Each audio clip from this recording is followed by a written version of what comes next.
Mm-hmm. Yeah, it's hard not to watch it sometimes. It's on a big delay. Yeah, it is. It's like 5 or 10 seconds, isn't it?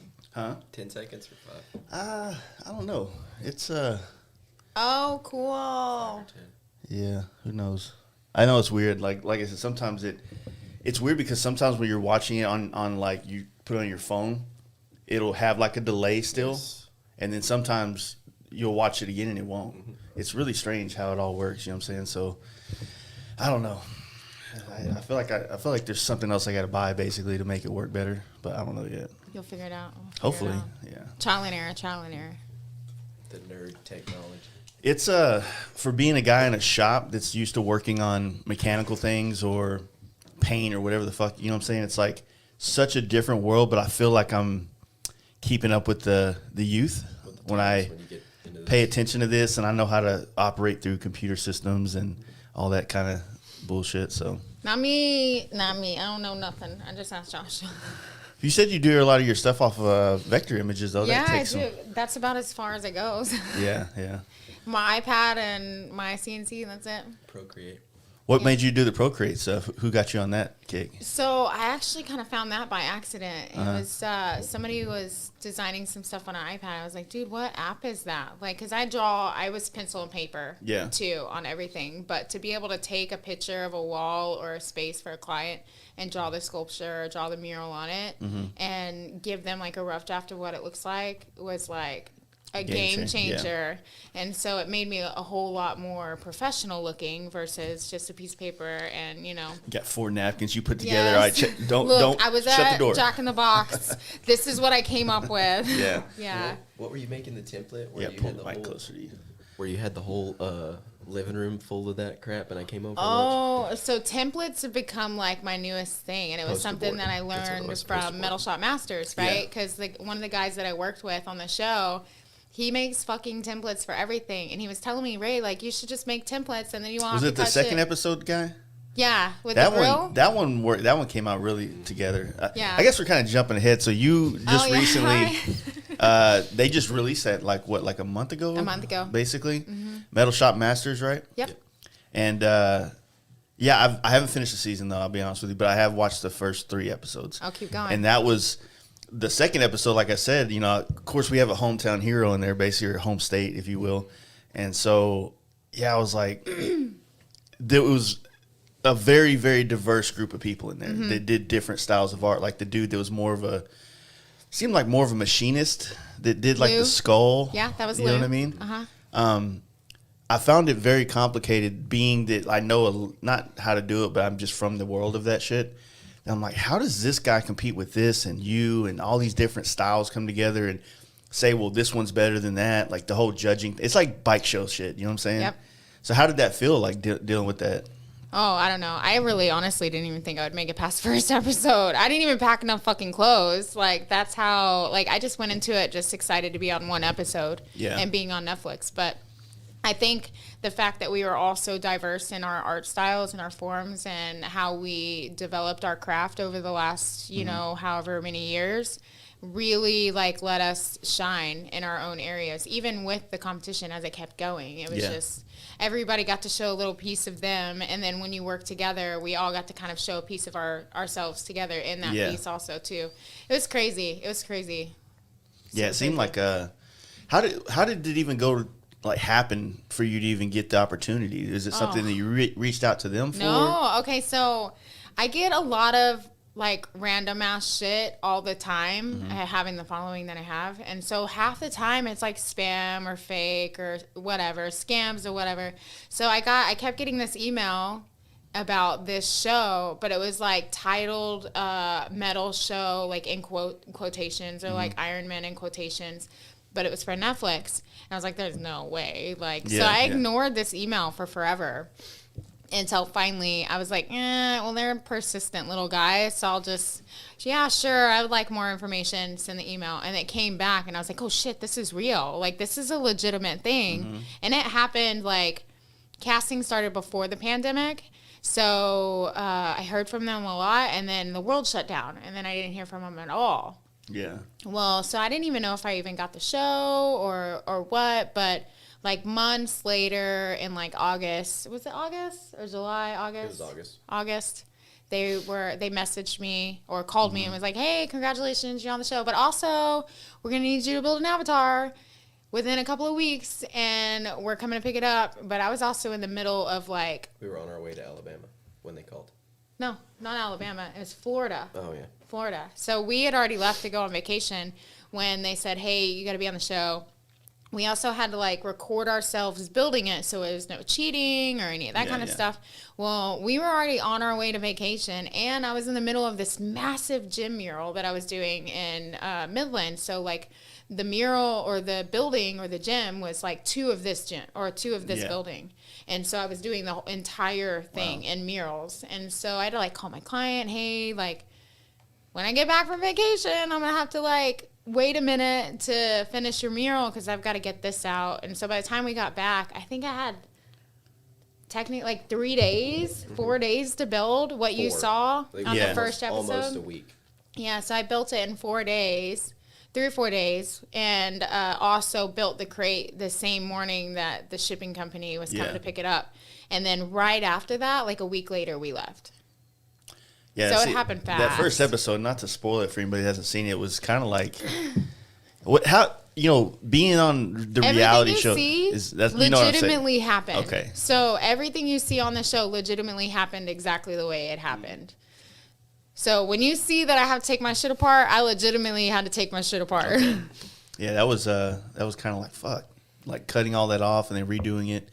But that seemed like that avatar that you built in that first episode. Like I've seen that used a lot for their actual promotions and advertising and things like that. So that's always cool to have that thing. Like one of their like main like things. Like when it's on the thing, like when you're like things to watch and it's like the big shot. It's like fuck. Dude, it was a cool. Somebody sent me a screenshot and it was me like fucking plasma cutting on the cover, and then Britney Spears, the new Britney Spears documentary. Like her face was looked at like this way, and it was like pointed to me, and somebody was like, "Britney Spears is very unimpressed with your work right now." That's cool. So how has like, I think what's more important is like how you got to the skills to get to that point. So where does like all this shit come from? Like it's about childhood trauma. I literally never grew up around welding and fabricating. It kind of just happened by accident. Besides, like, what's in West Texas. So we, like, have oil and gas or whatever. Lots of pipeliners out there. So being around that is as much knowledge in the welding community as I knew. And I've always painted. I've always been super creative. I used to make cakes. And so I do, like, these huge sculpted cakes for a long time. There's no money in it where we're at because we live in, like, a town with 20,000 people. So the cake that should cost $250, $300, like these guys want it for like $50. So I like never made money on it. So I left and just painted for a long time. And then somebody brought me a piece of sheet metal and was like, hey, can you paint something on this? And so from that to like tin snips and rivets, and I started like cutting it out and riveting things together and creating these cool abstract 2D pieces. And then I wanted to take my work to the next level. But that was back when women weren't really in the welding industry. Very, very few and far What year between. was this? Oh, fuck, like 7 years ago? 7, 8 years ago? It seemed like there was probably around that time, though, it seemed like a big push where a lot of women were jumping into the more in the trades. Male-dominant trades. Yep. I mean, the same thing happened in the paint world. I mean, we got, I hate to cut their time growing short, but I feel like 7, 8, maybe 10 years to be safe. Like I feel like a lot of women started kind of folding into it. I don't know what the draw was. I don't know. Well, I've always been in the mill industry. Like I went from being a waitress to a tow truck driver. I was a tow truck driver for a long time, a long time. And so I didn't like repo cars. Like I worked crashes. And so like I rollovers, 18-wheelers, you name it. My ass was hauling it around. And so, like, learning how to weld and fabricate in the middle of me, that's basically whenever I learned to seriously weld and fabricate was whenever I was a tow truck driver. And so when I left the tow service, I worked a crash that, like, changed everything and decided I wanted to cross over to the fireside. And so left the tow business, got accepted in the fire academy, and then became a firefighter, and then left the fire service, and now do art and welding full time. That's a lot. So I've been in it for a long time. When'd y'all meet? Oh, we've known each other for a long time. It's actually kind of a funny story. I still work in the same Were place. you babysitting him? Almost. Almost. He was legal, motherfucker. He was legal. Oh, shit. Yeah. So for everybody who doesn't know this, I'm older. I'm way older. He likes his girls a little bit Not older. that far over. But 9 years. that ain't Hey, I'm 6 years older than my wife, so Yeah. you got me Really? beat. we're good. Yeah, 9 years. So no, we've fucking 10, 11 years. Mm-hmm. So we actually met. My son was tiny, itty bitty in diapers on my hip. My daughter was little. I was getting a divorce at the time. Mm-hmm. And so I was moving back home to Fort Worth because I'm from up here. Okay. And I needed to tow my car behind my U-Haul, and I rented a U-Haul from the place that he worked at. He still works there. And so he still works there. We're a lot bigger operation. Yeah, now. it's a lot bigger operation. We don't now. do U-Hauls anymore. So he still works there. Got moved up to Penske or Yeah, what? dude. Oh, full-blown equipment now. So I needed to tow my car, and he taught me how to take the drive shaft off and then put it back on, how to put it back on whenever I got back up to Fort Worth. Yeah. And so ever since then, we were friends. Well, then I got tired of, long story short, like life was fucking complicated. And so I ended up moving back to Big Spring.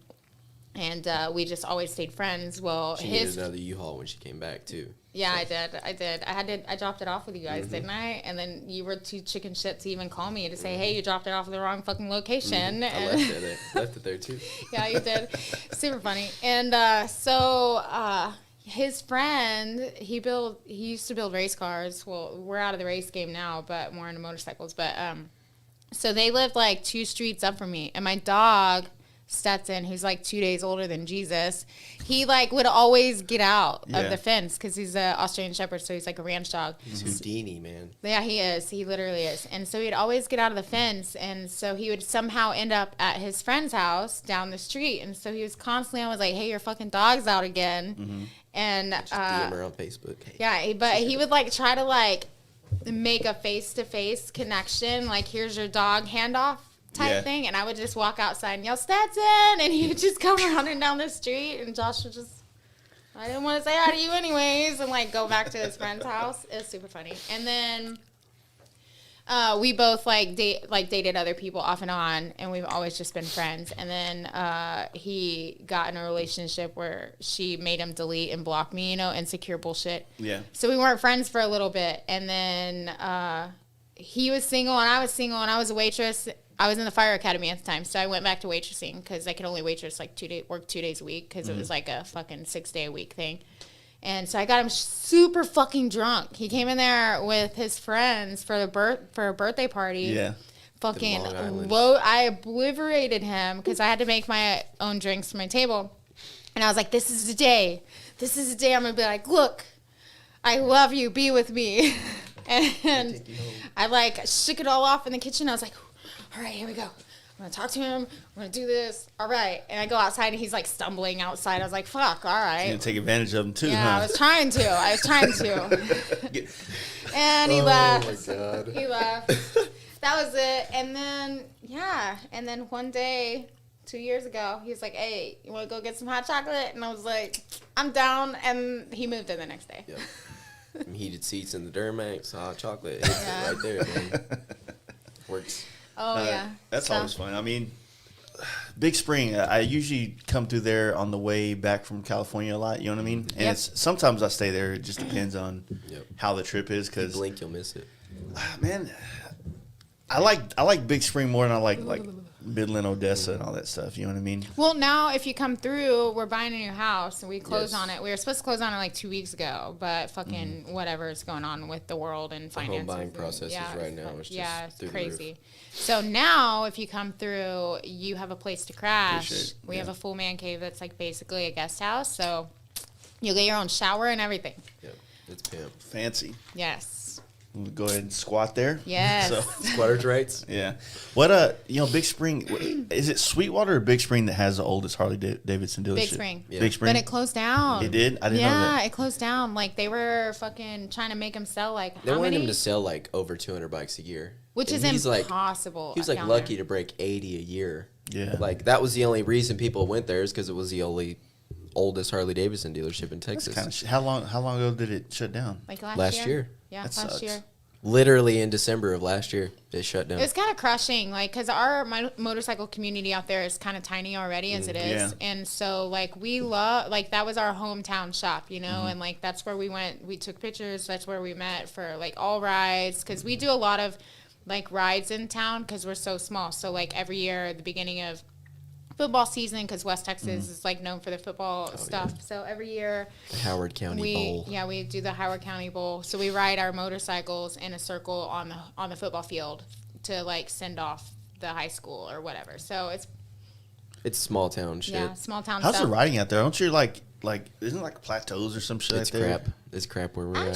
not really. Unless It's you not go down to bad. Sheffield. Yeah. Sheffield's where that one spot is, but there's I not feel like really it's any. nice because I I mean feel I've like gotten we- off yeah. at Big Spring before and then started like heading into like Hobbs, New Mexico and Yeah. shit from there. Yeah. There's a couple little hills and some curves that go around them. I mean, for me it's different. So like getting out of Dallas, which you know, like when you just like I don't think there's anything to do in Dallas. You guys probably think there's nothing Yeah. to do out there. So I We find just have a it- lot of twists and turns. It's all just lease man, roads and county sometimes though roads. that's like you can We get some got a good couple selfies of- while you're riding though. Yeah. Dude, we get a lot of badass roads. We do. Like, we really do. We have And you're not that far from like Alpine and all that type of stuff too. Turling we was have not very 821 far. too. 821 is a badass ride. Yeah. Yeah. And you just gotta be careful because there's like fucking Cattle cows that like guards. run around out there, like on the road. So It's wild. yeah, we got some badass curves on that road. Mm-hmm. But I love coming to Dallas Fort Worth and riding. Yeah. That's where it's at. Man, if you're out in like I guess a smaller town like that, sometimes coming here is like it's like a sensory overload kind of thing. But I don't know, man. After this last year, like out there sounds a lot nicer Yeah. than being around all this bullshit that Dude, goes on. and well, we have the airport too. So like we basically have our own stunt lot also because the airport that's out there used to be a Air Force base and they packed up and Yeah. moved like back in the 80s or 90s or some shit like that. Bomber training. Is Yeah. What it was used So literally, like the entire airport is just open to do whatever the fuck we want, and so we just go out there. It's like madness and mayhem all the time. We'll And, invite the Grom guys from Midland, Odessa. Get like 40 Groms out there. yeah, and then we do like It's- Grom it's cash days nuts. where we race Groms. Oh my it's god! the Yeah, like funniest $75 shit ever. buy-in, dude. Yeah, it's so much It is fucking so fun. funny. And we'll be doing it till like 3-4 o'clock in the morning, just sitting out there betting on Groms to see who's the fastest. It's wild, but they don't dude. go any faster than like 55, so it's great. The cops actually came one time, and I was like, "Man, we're not even like out here breaking the speed limit. Like, we're racing 300 feet, hitting 45." And he was like, "Well, let me see." So they did it, and he was like, All right. "Y'all are good. I'm gonna go back over here." We have a lot of fun out there. We have a drift car too, and so like we drift a lot out there. Like we have a bunch of fun little toys, and so Yeah. it's like a good. So safe what kind spot. of racing were y'all doing? Just street bunch of racing, street race crap, illegal yeah. stuff, I got lots of buddies, illegal that's what I like. activities. 1,000 horsepower LS cars and all that jazz. Nice. Yeah. I'm more into like Ford Focus street racing. The Groms of cars. The Groms would be perfect for you, dude. Good lord. I used to do before I got into motorcycles. I was big into import like the Nissan scene. So we were doing a lot of the importing the motors. Like we'd go pick them up in LA and bring all the Japanese. Oh shit. Yeah. So we like put the- Fast and Furious shit. yeah. I've when I was growing up, like in when I got into street racing, which I'm not embarrassed to say, I was influenced by Fast and the Furious. The Oh first yeah. one. Who was it? Yeah, thank you for co-sign on that. Who one for was me. it, man? But Good you know, God. wait, you're from up here, right? Yeah. So do you remember like when Fast and Furious came out? Like that's what everybody was fucking doing. Like everybody had Yeah. like bagged like Ghost Louis paint, Acura Integras, and Yeah. like the interior was Louis Vuitton, and like everybody had like Honda Civics and Civics hatchbacks. and Tegras, yeah. Yes. And The hatchbacks. subs and the amps were just in the back window. And then just the nitrous angled. bottle's usually in the middle. Yes. Yeah, and That's it wasn't not even even hooked doing up. nothing. Yeah, Or it wasn't even nothing. hooked Or up. at least have the NOS stickers on it. That's all you Yeah. needed. Oh, yeah. And then Well- like you would drive, you would like slow cruise through Beach Street. Do you remember Yeah. the Beach Street scene? I actually got arrested there once. Yeah, you like On a cruise. motorcycle, though. Really? Because, Well, that was back when sport bikes were like a big thing. yeah, so basically I got so much trouble doing street racing because my cars were never legal, right? It was, and this is before, this of is them when were. you would print out an insurance card. MapQuest. Oh, I thought it was MapQuest. I see. So Yeah, you'd my print out bad. Yeah, y'all are gonna lose me in a minute. yeah, he's like, I've always had Yeah. insurance. But back in the day, you could just print out an insurance card because they couldn't really Check it. check it. They'd have to call the number and shit like that. So it's like fucking, you know what I mean? Like fucking 21 years old, Yep. barely afford gas to get here, can't buy anything at the Whataburger we're sitting in the parking lot doing. So God, that Whataburger. I know exactly Yeah. what Whataburger you're talking about. That's crazy. But that was back when the sport bike scene was huge too. And there was a bunch of stunters then. They would stunt riders on that. And that's kind of how I got like into the car scene was through that. Like Yeah. I actually like, okay, so I don't even know if I should say this on camera. I used to steal electricity in my apartments in my garage and I would paint motorcycles Yeah. down there. Like with like a cheap ass fucking paint gun, tiny ass little air compressor. And I had like plastic all on the walls of this like detached garage in my apartments Okay, we in saw Lake that. Worth. Okay, so you know where what is it? Is it Quebec Street exit in Lake I'm not Worth? very familiar with the far ends of Netherworld over there. Oh yeah, I lived in some apartments off of Quebec Street and Lake Worth. Like when you take the right and go right and down, and there's like detached garages. So right if you're going north or right if you're going south. Oh, I don't fucking know. See? That That's- way. We have to go back outside. You like if you're going this way and you exit this way, you go right this way. Yeah, okay, that really helps. Woman directions. So yeah. Take a ride at the water yeah. bottle. We'll get there. So when that movie came out, it was when I was a kid, I never thought about how easily influenced I was from culture. You know what I mean? Yeah. And I think that watching that movie and then quickly seeing it actually pretty accurately being like that in real life. I mean, I remember watching that movie and I was like, fuck, that's cool. And I was working in an architecture firm at the time to study to be a draftsman. And I was fucking bored out of my mind. So fucking bored. Just sitting in an office every day, like drawing it. Not necessarily drawing it because I was never at that level, but just making blueprints, doing all this like bitch work in a fucking office, right? And then I'm like, man, I want to create something with my hands. And I thought about going to construction, but then my whole family's from the auto body industry. So I was like, I don't want to do that for a living. But then Fast and Furious made me like, oh, that looks way cooler than all the shit they're doing. Like, I want to do that. So I'm like, hey, Dad, can I work with you?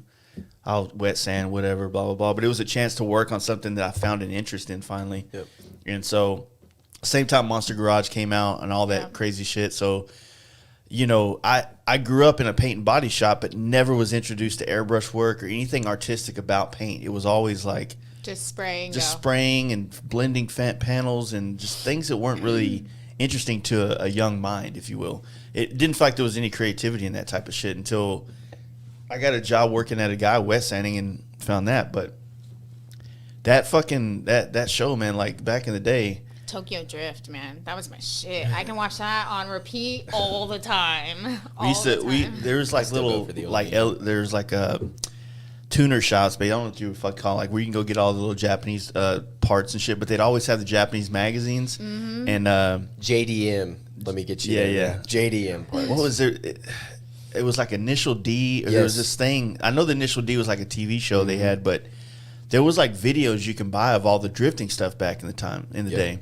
And so drifting, when I was into this, it was like 2002, and I was into it heavy. We had a little crew out here that we street raced, but secretly we wanted to be drifters. And there wasn't a scene here yet, right? And I got this job where we were going to California, so all these people that were the California scene drifters were in this fucking magazine, Super Street, back in the day. And so I'm like at this shop that we're picking up all these front clips for Nissans and shit. Yeah. And the people that were in the magazine were hanging out the shop, and I was like fucking starstruck. I was like, that's cool as shit. And then they had their 240 SX out there that was all set up to drift, and I was like, fuck yeah. Angle kits. Everything. Yeah, And I just was like, I felt like I was making it. Like I was like, You're a part of it. I'm now. a part of the scene that I've always dreamed of. I'm 22 and I just got in it, right? Yep. And then That's how I feel right now in the Harley scene. Yeah. It's a good thing, man. Yep. I came to the bike night. Sorry, change the subject. I came to the bike night in March and watched, and now I came to the bike night and I did some wheelies last night. We were here for the Go Moto show or for the women's motorcycle show. The one that was at the Speedway? Yeah. Yeah. Yeah, we were here for that because I had the truck, the Apache in it, and of course I showed my bike, and then so we got to see a lot of really cool stuff. But yeah, and then we heard about the bike night in March, and that's why we were here. What I need to do is come to the camp out. Dude, I know. I know. You gotta ride that chamber glide up there. Yeah. You'll enjoy it. Do you like camping and all that shit? Or? Oh, fuck yeah. Cool. I'm like basically a dude, so it's okay. It works out great. Pretty much. I like how he just like, Pretty much, yeah. She's accurate on that. Dude, Yeah. if I'm sitting in the shop, like till like coming. When we I'm were sorry, building the we left the motor. whole Fast and Furious to I didn't Yeah. mean to do that. No, that's all good.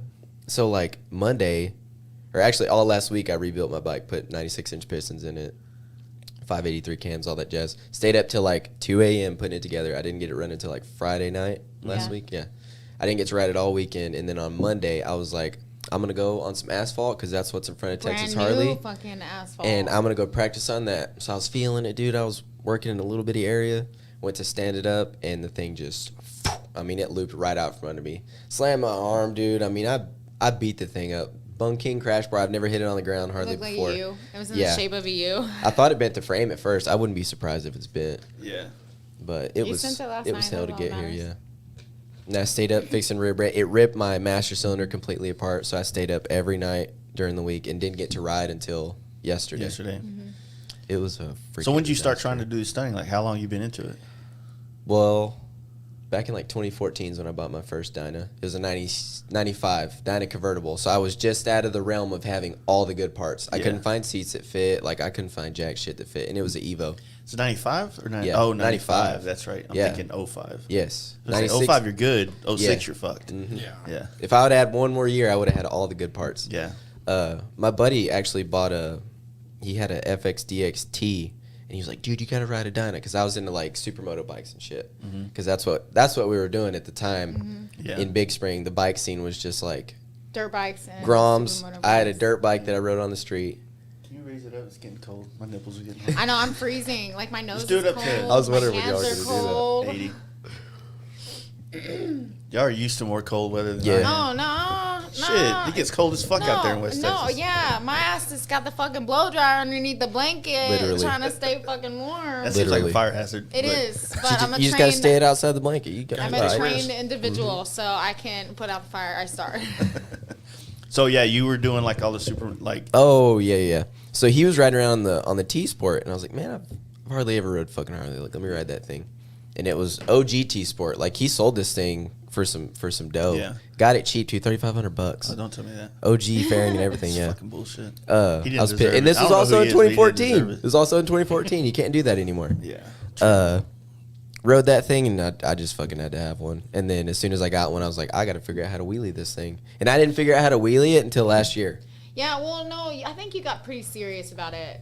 I about didn't 2 scrape years fender till ago. last year. Yeah. Or this year. This year, but I think you shit's got hard. pretty serious about it about 2 years ago. Yeah. Was when you were really like, oh fuck, I want to do this. And then we did some track days. The track day stuff is so fun. Shout out to Texas Track Days. Yeah.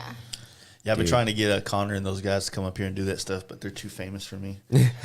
But no, the stunning thing. So when Zach came to like work with me here, he opened my eyes to that shit, and he was like, he didn't open my eyes to the world. Like I knew about that, but like when he would explain like, you know, when you're coming up on a wheelie and then the RPMs drop, and then you're in the like, man's got an awesome way of explaining he it. has got like this fucking zen for like teaching people things in a manner where they're gonna understand. Like he knows how to highlight. He puts it in layman terms. Yeah. Yeah.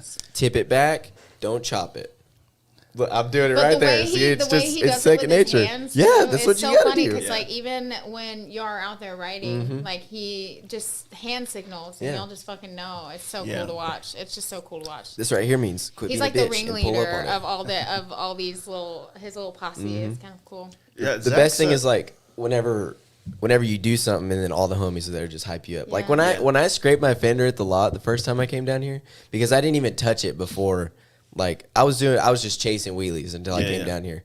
Zach had me one day picking wheelies up and just slowing them down and just tapping a fender, bringing it down. Everybody ran out there to me. I threw my bike down whenever I did it. Oh, it was fucking awesome. It was a celebration. It was great. a Well, Costco wasn't that the celebration. same with like Brad? Yeah, Brad was the same way. So Dude. Brad was He's already been doing wheelies for a while. yeah, he was always doing wheelies, but power wheelies basically. Yeah. He never really got it one day at the lot. He was I don't know if he scraped one day at the lot, but he definitely was he was controlling the wheelies and slowing them down. So it's like I said, Zach he's transformed that whole side of town in a sense, and a lot of the guys that were already going to the DFW down crew were all into the stunt stuff, Yep. but they didn't have like that guy that was in it, right? So they were all just chasing wheelies, right? And then Zach comes around, he really honed it all in and helped all these guys progress, like Tony and Ritz and Kenny and all these dudes that actually been, just fucking. It's awesome what they've all done out there. You know what I mean?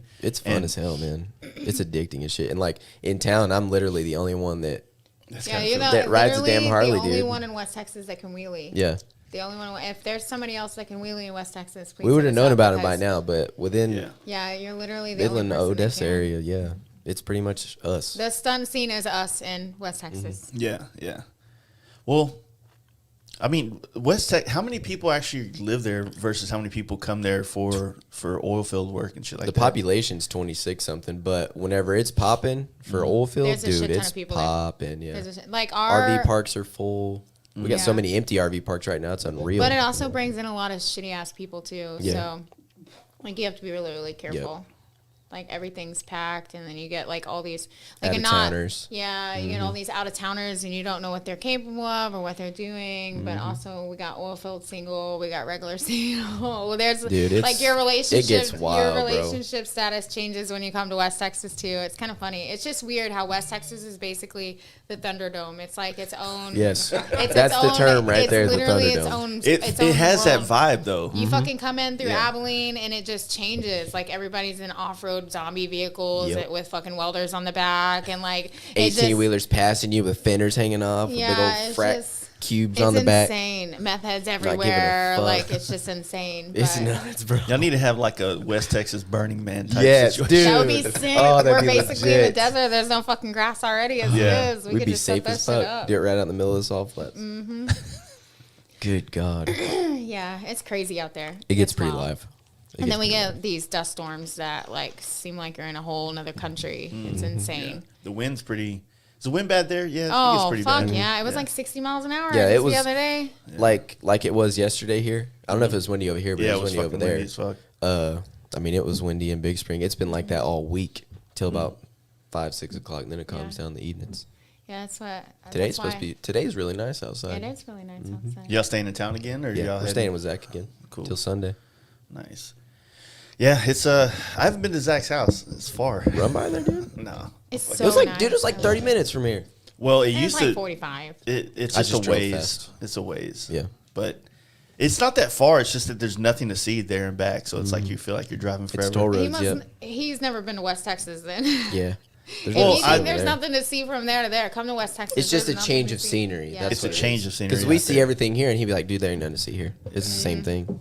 Yeah. It's I don't know. But yeah, back to like, all the shit, right? So how was going through trying to find like a good tangent to kind of talk more about like what you've kind of done and created, because how quickly did you grow your following through that stuff? Oh man, You know what I'm saying? Because I have no earthly idea. It like kind of just has a mind of its own. so how long ago was it when you officially kind of you were doing murals, right? And then that transitioned into the metal No, fab? I was doing like small paintings, like Like, I was literally just painting fucking anything. Were you like putting them on Etsy or some shit? No, this was Facebook back Marketplace, when bro. this was back when Facebook Marketplace was trading posts, more trading posts Yeah. than anything, like garage Yeah. sale trading posts.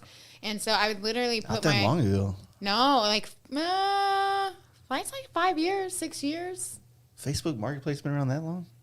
Well, it wasn't Been around for a Facebook while. Marketplace. It was just the then. trading post groups, you know. Oh, So okay, this was okay. way- On ours, before. like this some country Like, shit. Howard County Trading Post. Like, is we what it have, was, you know? like- Okay, like the little Like a forum. group. Yeah, it's like yeah. a group. So I would like post, like everybody in town would post their garage sales or like shit, like furniture for sale or whatever they have because our town is so small. Your so dog we're like is kind of out. yeah, your Whose dog, dog is is this? out. Whose dog is this? It's one of those pages, and so Yeah. I would post these canvas paintings and these like metal paintings that I would do on trading posts and like beg people to buy them for like Yeah. $25, $50, $10, whatever. Just beg. I'll give you $10 to take it, like those kind of Just things. take it. And like it just, I don't know what happened. Something transitioned in the universe after I got into welding and whenever I was a tow truck driver that it shifted. So it was whenever I was a tow truck driver that it shifted. Yeah. First off, I'm a female and I was driving this massive fucking tow truck. So it brought attention to me in that sense. And then on top of that, you're like, oh, there's my artwork was attached to it. Yeah. And at the time, I was still doing art for me, not for everybody else. Like, I was just creating what was in my head. And I only had very bare essentials, like, very bare essentials. Like, the very first piece that I created in my living room with tin snips and baling wire, and it was the dress, like a metal dress or whatever. And then I finally saved up enough money after selling paintings and shit for $10, $25 that I was able to get a plasma cutter. Yeah. And so it was a Miller Spectrum 2050, and it sat in the box in the living room, and the kids ate their cereal off of it every morning because I still had nowhere to plug it in. Yeah. Yeah. Then I finally found a house, had a garage, and ran some 220 and plugged that bitch in, and finally had enough money to get a little Cracker Box Lincoln, and so I got a little Cracker Box Lincoln from Home Depot, and that was it. The rest was history. The type of paintings and shit, like what was your focus on with that? Like what was the subject basically? Well, I create off of music. I create off of emotion. There's a saying that art is best created when you're either falling in love or falling apart. And most of my life I've been falling apart. And so a lot of the stuff that I would create was based off of that, Okay. like falling apart all the time. And so realistically, even though I wasn't that good, the kids, I've been a single mom basically my entire life. And so and I've always worked 2 or 3 full-time jobs. And then of course, driving a tow truck was 7 days a week, like 24 hours a day. You Yeah. never got a day off. And so there's a lot of times where dispatch would call so much during the middle of the night that your body just becomes used to staying up all night. So I'd put the kids in bed and I would just sneak off into the garage and I would just do my thing and build something and post it on Instagram. And then like when I got some time next, I would do it again. And so that's kind of how it happened. I think I needed a space to get whatever was in my head and on my chest out. Yeah. And gave me It's a good pretty wild, sense. though. Yeah, it was pretty wild. What's it like? I mean, I can imagine there's a lot of women that reach out to you that say like you inspire them, shit like that, right? And I don't mean to say shit like that, like it's not important or Stuff cool. like that. I like to. Shit's just a great It is. attitude. It is. Yeah. It you is. talk. Yeah. They're all sentence enhancers. She's the sentence I'm a enhancer sentence queen. yes. There you go. I'm surprised she hasn't dropped the F bomb like 17 I've been trying to times since we've control been here. myself. I've been trying to be more professional. It don't fucking matter. We're on the Fast Life production. But yeah, so I mean, how many? I'm sure you get reached out like that, don't you? Because I mean, I get a Oh, lot yeah. of fucking men reaching out to me like I changed their life. I'm like, bro, Well, I haven't figured this shit out yet. Yeah, so. see, same. I get a lot of, so I do a lot of speaking engagements, go to high schools and middle schools and stuff. Before the pandemic, it was all the time, and then the pandemic happened, and now there's all these rules.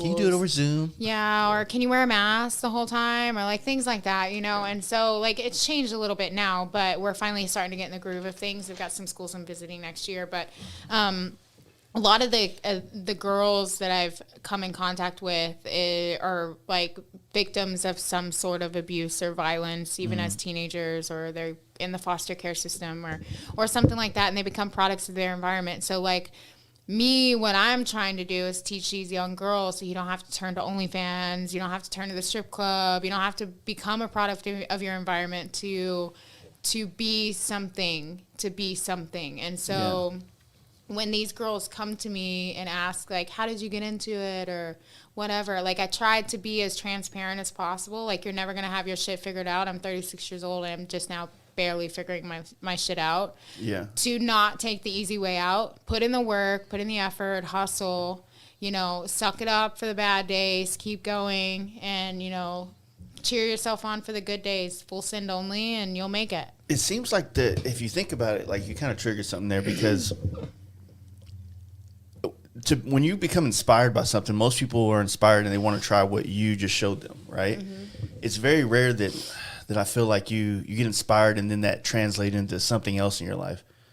I take that back. I think that happens a lot. But like if a chick sees you welding, it's just like when I saw Jesse James building shit back in the day on Monster Garage, I wanted to do what Jesse James was doing. Not like I wasn't wise enough to take the meaningful lessons he was teaching you and apply it to something in my life, right? So when you see, like, not everybody's going to be able to pick up a welder or a plasma torch, and not everybody's kind of able to take the things out of their head and put them on paper or in a three-dimensional form, you know what I'm saying? But it sucks because, like, things like OnlyFans is like, if you have nothing else.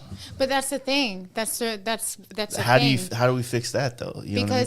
A lot of people think that when they failed at something that means stop. But if people change their mindset and stop thinking that failures were failures, instead they're just merely redirections, then we would probably have a lot more creatives. We'd probably have a lot more tradesmen. We'd probably have a lot more females in all these industries, because what happens is we get discouraged and because we failed. And so like, fuck, maybe I shouldn't be doing this. I mean, I did that shit a lot. Yeah. I still do it. Like, I think I did that on Monday too. Yeah. When I did that fucking bunny, I quit art 5 times, you know, it's just, when you fail at something, you have to train your brain to think that it's a redirection. So I was a stripper. So like that's why it's so important for me to teach these girls that when you failed at something or when you're trying something new, that doesn't mean quit after it doesn't work out the first time and then take the easy road out. You know what I mean? Like, I feel like some people are left with no options, and that's exactly why I became a stripper, was because I was left with no options. I was homeless on the streets with a baby. Nobody would fucking help me with anything. Yeah. So I had to take my life into my own hands and do what I needed to do. Well, now that I'm out of that, if I can teach young girls, like, look, you don't have to do that. Let me show you some shit that's going to rock your fucking world. Yeah. So that way you can take a chance at your life to better yourself. Because I get a lot of girls too that are like, how did you get on TV? Or how do you have sponsors? It's because I'm not naked on the fucking internet. You know what I mean? And that's one of the reasons why, like, I avoid the women that do that. And it's not because I'm not trying to be sexist or anything like that, but I feel like a lot of people, brands period, right? It's like, I don't like to exploit art with sex. Yeah. That makes sense? If you are creating something, if you have a product, you have a brand. Like, I get it if I have a clothing company, if I'm Dixon Flannel and I got bathing suits, okay, I guess. Mm-hmm. But that's not my brand, and I don't want to fluff. I don't want to sell you my art with a set of tits behind it. You know what I'm saying? And that feels like everything, man. It's such a touchy subject because half the world feels like social media ain't shit, right? Mm-hmm. Like, because you're on social media, because you have a following, that you didn't earn it the old-fashioned way. Yeah. You know what I mean? And it's super unfair because the art that you create, that I create, is still the same art that these motherfuckers are doing too, if not better, if not worse. Who knows? That's for the eye of the beholder, I guess. But it just sucks that, like, when people feel like their social media isn't doing good, they all, like, I see this happening with women a lot. They kind of, well, my message didn't work. It's not getting the traction I want. And then, Titties out. Yeah. Oh no. You know what I Yeah. mean? See, but don't get me wrong. I'm not against I'm females not against it either. that Right. do that. I'm not against females that are trying to better their lives. Like, dude, some of the fucking I have friends that make a fucking killing on OnlyFans, and I see their fucking likes, and I'm like, fuck, calculator. God damn, that's a lot of fucking money. Yeah. And tempting. We did but we did our Patreon. We're trying to work on a new podcast with my other friends, and we on Patreon we dove deep into the OnlyFans thing, and we looked up like top earners basically, and there are men there too. Oh yeah. But it's like unfathomable the amount of money that some of these people are making per month, and what they actually don't really do on there. Yeah. Like 6 posts, $11 million a month. Yeah. It's crazy. It's Golly. crazy. It's crazy. Yeah. So I'm not against people that do that, and I'm not gonna talk shit to you. Like, It's girls, just- go fucking get your You know, money. I think what I am having a hard time articulate is it seems so bizarre that that's not in a bad way. It just seems like the world's changing right before our eyes, and it's doing it quickly, you know. And it feels weird, but then again, Playboy was accepted. That is very, very true. That's what I'm saying. Like, It's different It's now literally a digital because copy. there are girls that will say like they really like OnlyFans because it helped with their confidence and everything like that. They're able to but do also something. able to put themselves through college, Yeah. and like Do that, but people yeah. like me who didn't get. I had no fucking help. So what did I do? I took my clothes off. It got me and my kid off the streets and got us into an apartment. And- so there's good things that come out of it. Yeah, and I think part of it though is some people, whether it's guy or girls, they try to look for like the easy way out of doing things. So they might lean towards that, and but they have like what you were saying. There are other options. You don't have to do that Yeah. one thing, whether it's It's- stripper or the OnlyFans or getting into porn itself. Because like there are people that are doing OnlyFans that are just normal stuff like, hey, watch Oh, me yeah. build this or Yeah. watch Yeah. me, I'm gonna paint here, and they might not get a lot of attention because Yeah. everyone thinks OnlyFans is. So yeah, that's the Yes. problem with OnlyFans is the name is It's ruined. branded. Because of the sexual energy that's behind it. I mean, that But- shit's on Patreon too. Yeah, oh yeah, it know is. what I Because mean? that's where it started, and then it moved to OnlyFans. But, I But mean, it's a chance for creators to get paid. I mean, our Patreon helps sustain this podcast, Mm-hmm. right? Helps us do a lot of things on it, and but it's hard because like I don't have anything else to really offer. But hey, the PBS model just $1 a month helps us do this, right? Well, if there was easier ways for I don't know, that's doesn't make any sense in my head, so I'm not going to say it. Yeah, it just I like what you're saying that it's there's probably other things, but yeah, you got to find people that kind of inspire you to look into other areas, right? Because that's probably a easy like out. well, think about it. All these young girls that are in high school, they're exposed to what you see on the internet. And Mm-hmm. so a lot of these girls that are in high school come out of high school, they turn 18, and they take this easy road out. But and also, there's a ton of girls in high school that are victims of some sort of sexual violence, Yeah. and they turn to that as an easy way out of the situation that they're in. I did that. Yeah, And yeah. so before the pandemic, I had a class, and it was called the Be Your Own Hero class, and I'm really hoping to kick it back up after we get moving and stuff like that. But like, it's a free class that I offer to young girls. Even now, if you want to come to me and I have time, or Yeah. like, I'll make sure I have time for you to come in. I'll teach you how to weld and fabricate, change your own tire, change your oil, do all of that stuff. And basically what it is it's a confidence building course that I teach these girls that you can do something else than being a product of your environment. Because a lot of sexual assault victims, they turn to a sex industry just because it's natural. You know what I mean? It's just something that naturally flows to them because, of their Yeah. past, right? So if you teach these girls that come out of these situations, they have that cloud that hangs over them, that they're never good enough. They're constantly always looking for validation in men or, on the internet or whatever. If you take that cloud and you give them a fucking torch, or you give them a welder and let them burn some shit, something inside of them changes. Instead of feeling like they need those likes, or they need to be loved by the way they look or whatever, they can realize that, dude, I'm a fucking bad bitch. I can build some shit. let me get into this, get into the automotive industry, get into welding, fabricating, whatever. And it changes the course and the way that they think. And gives them a certain sort of confidence to help them maybe stay out of that and guide into whatever direction they're supposed to be in. So they try welding and fabricating. They decide that they don't like it, but they want to get into like machine work. Or they're like, oh, no, I love motorcycles. Get into motorcycles. No, I love automotive. Get into automotive. Like there's so many options for people that these girls don't feel like that they have. And I'm just trying to give them doors that they can open. Yeah, like an in. Yeah, You know what I mean? doors that they can open instead of getting on the internet and starting OnlyFans. How do you feel about like the women riding movement that's kind of last, there's always been women riders, so let me preface that, but like over the last 10 years, maybe 12 years, it's really boomed big. It has. You know what I mean? And now it's even, I guess it's had its first little roadblock with the Litas having issues or whatever, but now it's like there's so many other women's groups and it seems to be growing exponentially in so many different ways. And now you're a part of that in a sense, like being a biker and shit. Yeah, well, I mean, I think women, we have this stigma that has always followed us that we need to fucking go make sandwiches in the fucking kitchen.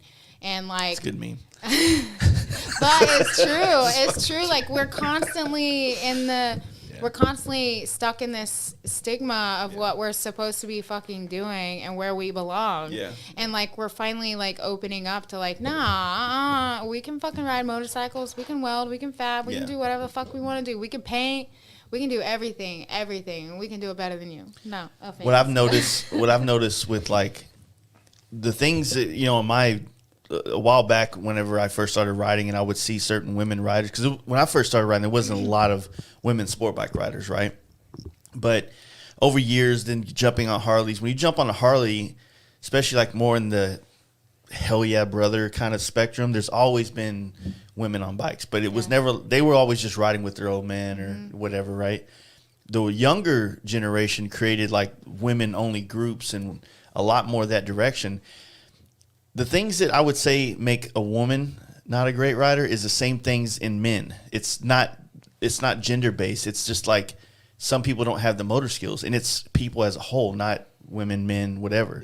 Yeah. Some people don't have reaction times quick enough, and I think that doesn't. It crosses both genders. I just probably fucked myself on that one.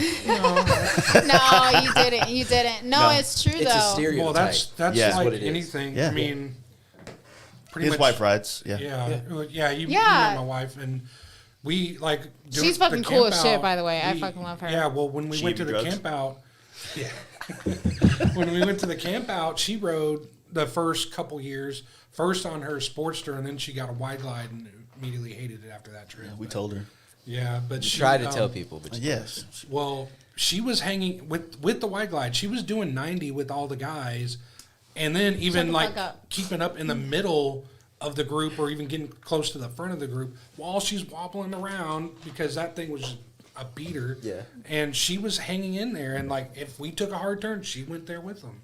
That's how and she it is. was just one of those things. Yeah. And you have Jesse that was in the back because he was too scared. Yeah, of my younger his brother. bike Your brother. being wobbly, but she passing him up. Yeah, I think it really is just it's individually. It's not gender based. You know what I'm saying? Yeah. Because I've ridden with women that I follow women that fucking ride all over the country. There's this chick that I met, older lady, right? Had the most awesome story. I was leaving Milwaukee going to New York, and I was taking the ferry across Lake Michigan, and I pull up on my bagger. I just got the 131 put in last year. And this fucking Sport Glide was sitting there. I was like, oh, hell yeah. And I did this 100%. I stereotyped the fuck out of her. I saw her walking up. She had a Harley jacket on. I'm like, oh, shit, where's her husband at? Oh. In my head. Yeah. I didn't say anything. But then I second glanced at the bike again and realized that the back seat was packed out. And I was like, Oh. okay, fuck me. Like, that was a judgment that I shouldn't have made. We had the fucking most amazing conversation. This chick... Her husband died like a year or two ago. Her Instagram was like Rolling with Rhonda. Older lady, was a teacher. Her husband passed away. All her kids are out of high school. And she travels the entire country on a bike, and she links up with people all over the place. Dude. fucking, and I keep hitting her up because every time she's coming through Dallas, I'm somewhere else, and I'm like, I want to do a podcast with this lady That so would be bad. so sick. Really? And then she hit Michigan and went to go hang out with some other people, and then so me and Steve Chamberlain linked up in Michigan, and we were going to the Indian Larry block party.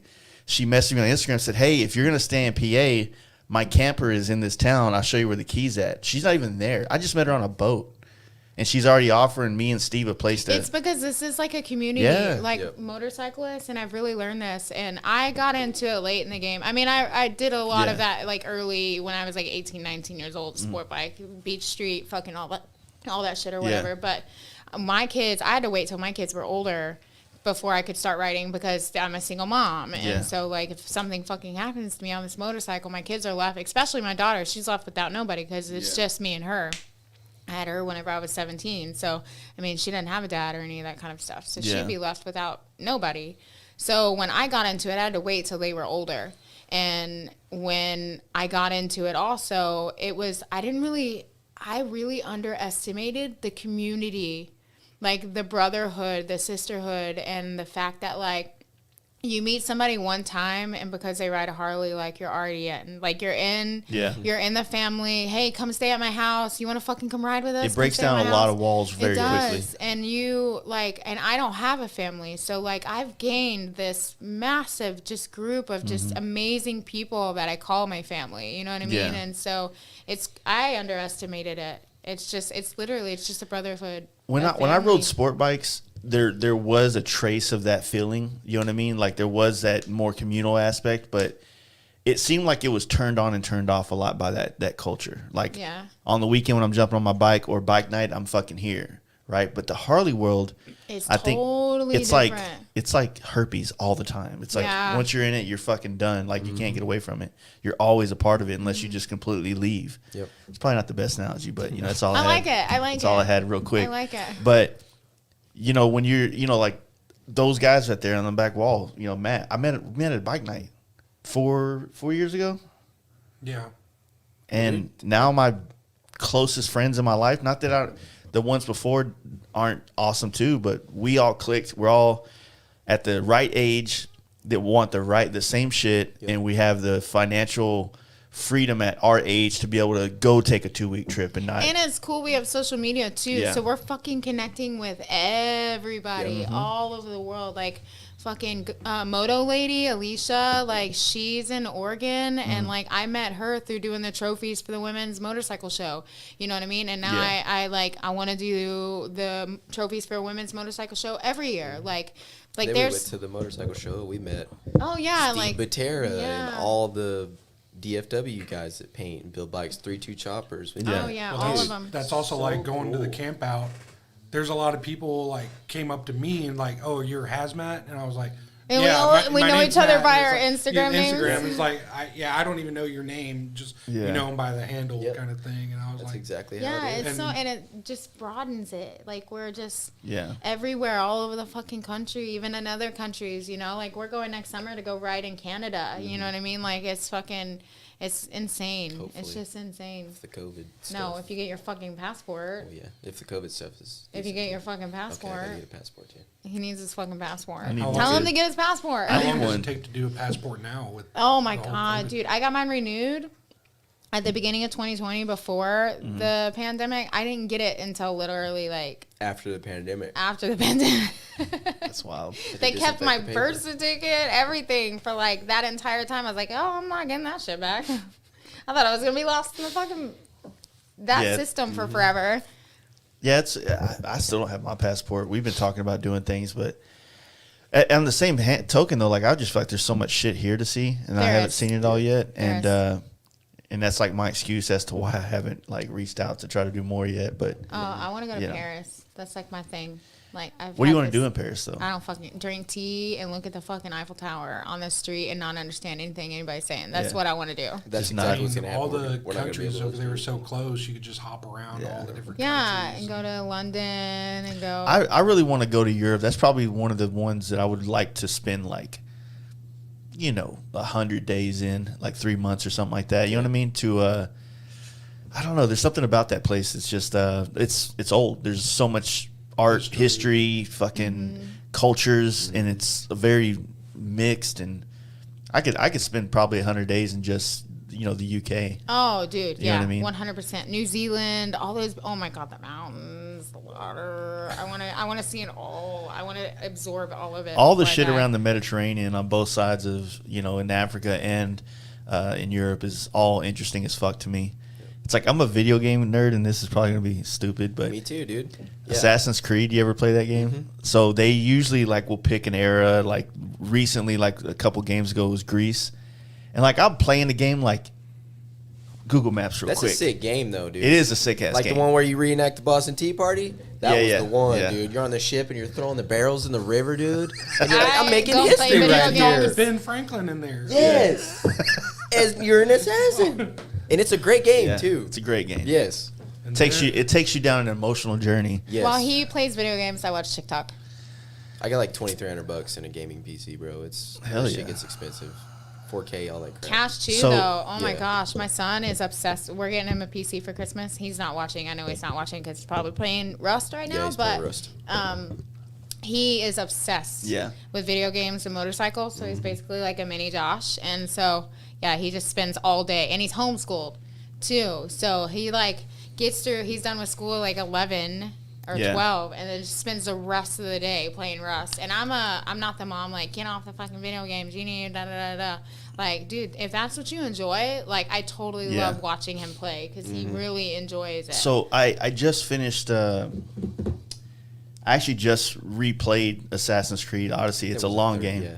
so it's the second time. I usually will play a long game like that and then wait a couple years and then go through it again. Mm-hmm. Well, I spent a lot of time playing it, man. Sometimes I'm fucking up till 2 or 3 in the morning, which is awesome when you're self-employed because then you're not in trouble the next day. But I didn't want to play a game anymore, so I went and bought a puzzle, like a fucking physical click putting Yeah. pieces together puzzle. And every once in a while, I never think about them, right? Because it's I want to do a puzzle tonight, right? One time, I told the story before. One time, we all went to Sturgis, and the Airbnb house had a puzzle in it. And instead of all of us getting fucked up in the hot tub, we were all drinking beer, playing, and doing a puzzle together, and it was a fucking blast. That's fucking right? sick.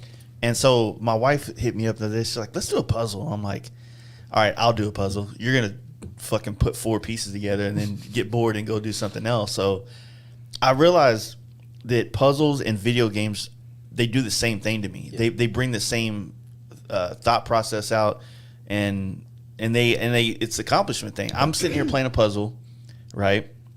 Playing a puzzle, building a puzzle. together, yeah.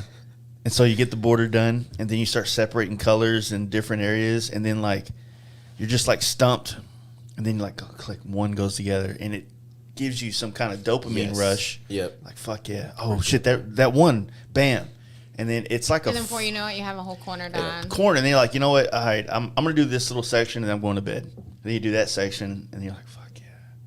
Oh whoa, bam, and it locks you in. And Have you seen the solid color puzzles? That I was telling my wife about that. I was like, that's a just level. one That's a level of color. hard. Yeah. Well, see, that's what I was going to say. Did you ever do the puzzles where they were upside down or do the solid Yeah, color the ones? solid color ones. Because are crazy. I did puzzles when I was a kid, and I even the 1,000+ pieces, I would do them upside down a lot of times just because it added that little extra Okay. bit to it. Zen. Yeah, Rain Man's a Man. genius. yeah, on a different. Way to one up me, bro. For real. That's why he's over there by the computer and we're over here. No, it's but I find that it's it brings the same kind of mental certain games can really. I mean, the hand-eye coordination is one of the things that you get from video games, but I guess the problem is that I didn't feel great that I just spent 7 hours doing a puzzle. I literally got off work, got home, wife, made something to eat real quick. She's cooking, I'm eating, drinking, right there playing with the puzzle, and then next thing you know, it's 2 a.m. I just sat and did this for 8 fucking hours after work, and I'm like, that's the same shit I would do with a video game. So there. But you're still there. You're in the Yeah, yeah. house. You're with your family. That's I appreciate. I Yeah. appreciate when Cash plays video games or when he plays video games because he's still here. You're still in the same room as me. I still get to enjoy your company. I also get to listen to you fucking freak out on all these other people that are online. So it's like, it's great. Like, I love it. And like, sometimes some stupid shit happens and I have some of the greatest videos on my phone that he's never seen, that neither one of them have ever seen, of them just freaking out on people from video games. It's like, I'm going to create a whole series of just fucking Josh and Cash and their freakouts online and their video games.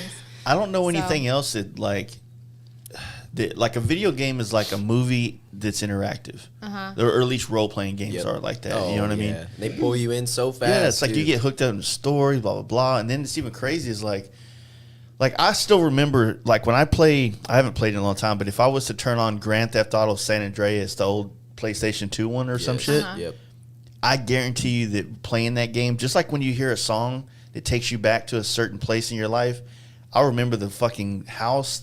I hear the loading screen right now with you just saying the name of the game.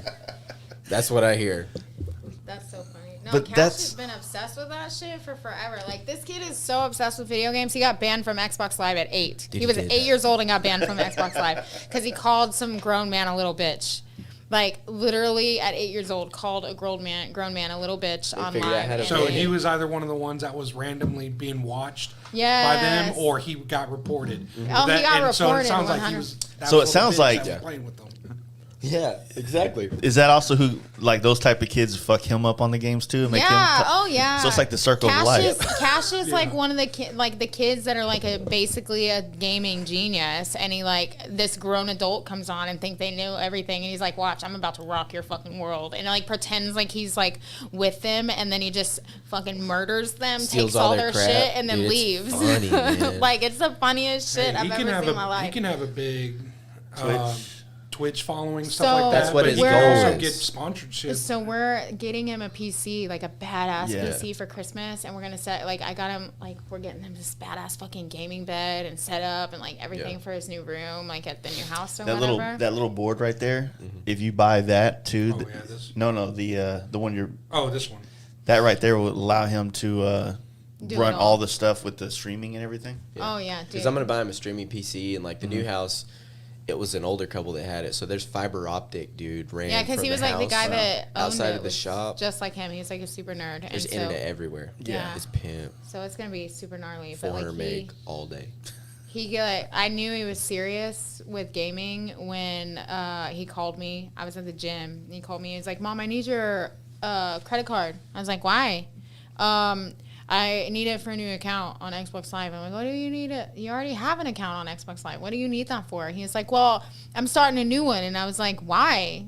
And I called Xbox Live. You know they record that shit, right? Yeah. So I called them. They literally played it back because I was like, I'm so confused why my account got, because it was technically my account, got banned. And they played it back, and you hear his little voice, "You little bitch." And I was like, oh, all right, we're here.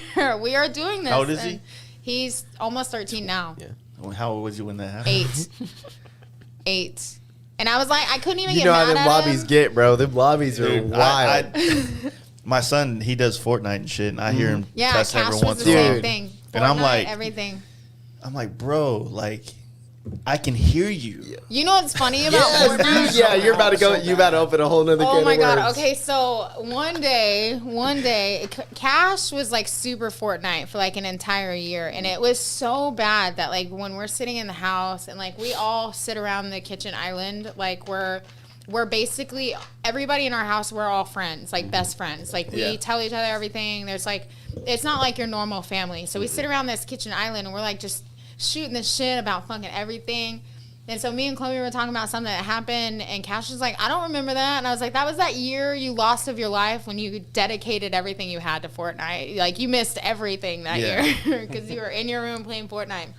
But he would hold the cussing in and like the name calling until I would leave to go to the gym or something. And like one day I left to go to the gym, forgot my water bottle, came back inside, and I can hear him like, "Oh yeah, you fucking suck, you little bitch." And the door was cracked, and I was like, slammed it open. I was like, "Excuse me?" And he was like, "I gotta go, guys, bye." And like, I was like, "What the?" Flips the mic up real Yeah, fast. yeah, that's his thing. It's Mute. the mic up so Gotta I can't mute hear it. him.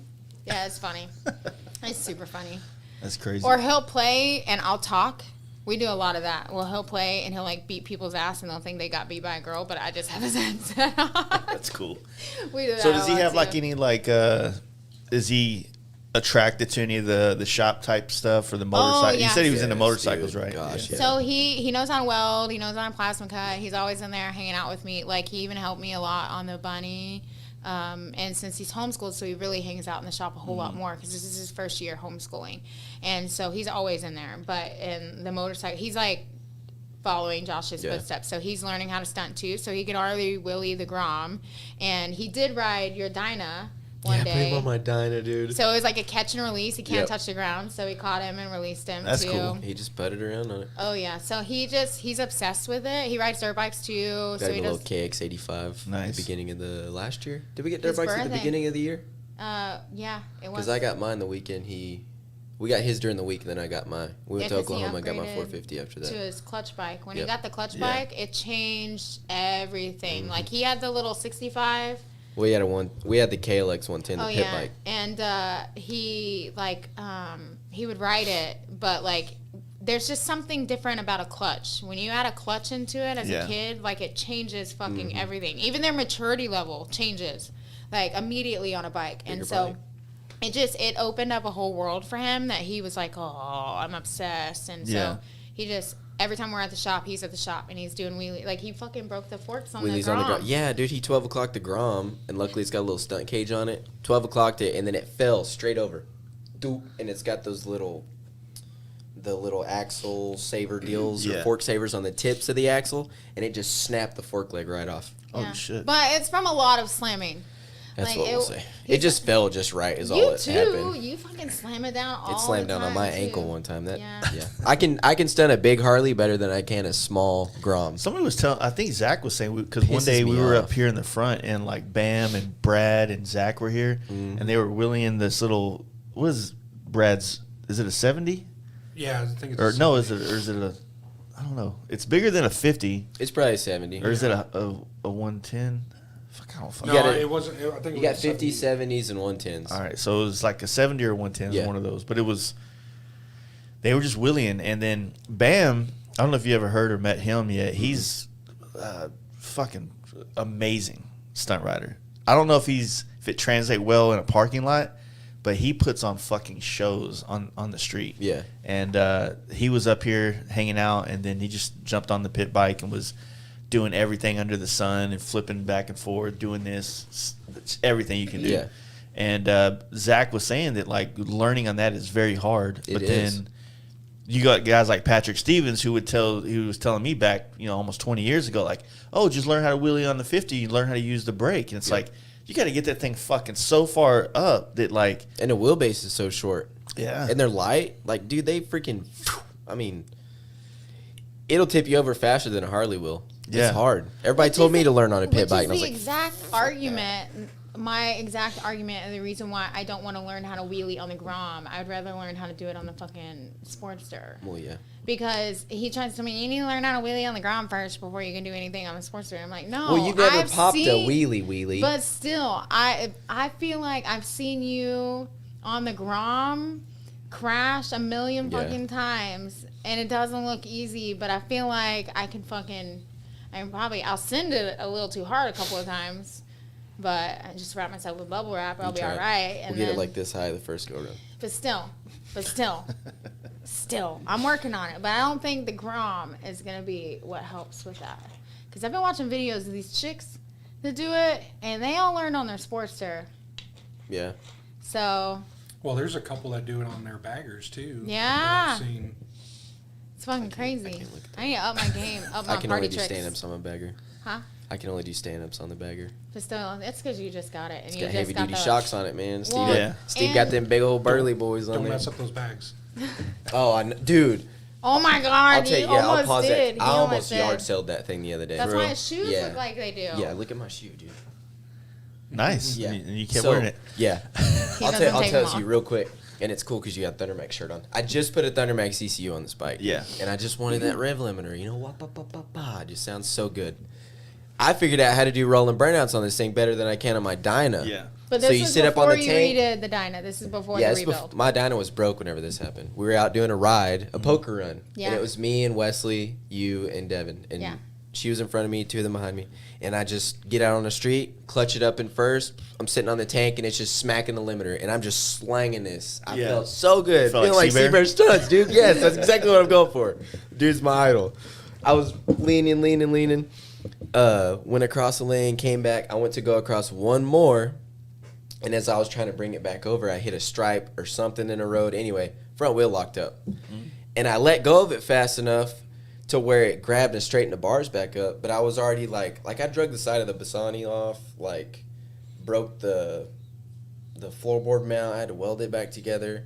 And how my shoe got like that is whenever it dipped, it took my foot off and it just shoved it right under my bag. And I thought I was going to lose my fucking leg. But I just grabbed it and I was like, okay, we're going to try this. And luckily when I matted it, it shot me back up. And I was Nice. like, The funny high thing side about everything. that story fucking scared. is that we have Lexans on our helmets, and so I try to get out of the way. So every time that they stunt behind me, if I'm in front of them, I just want to get out of the way because sometimes it's unpredictable.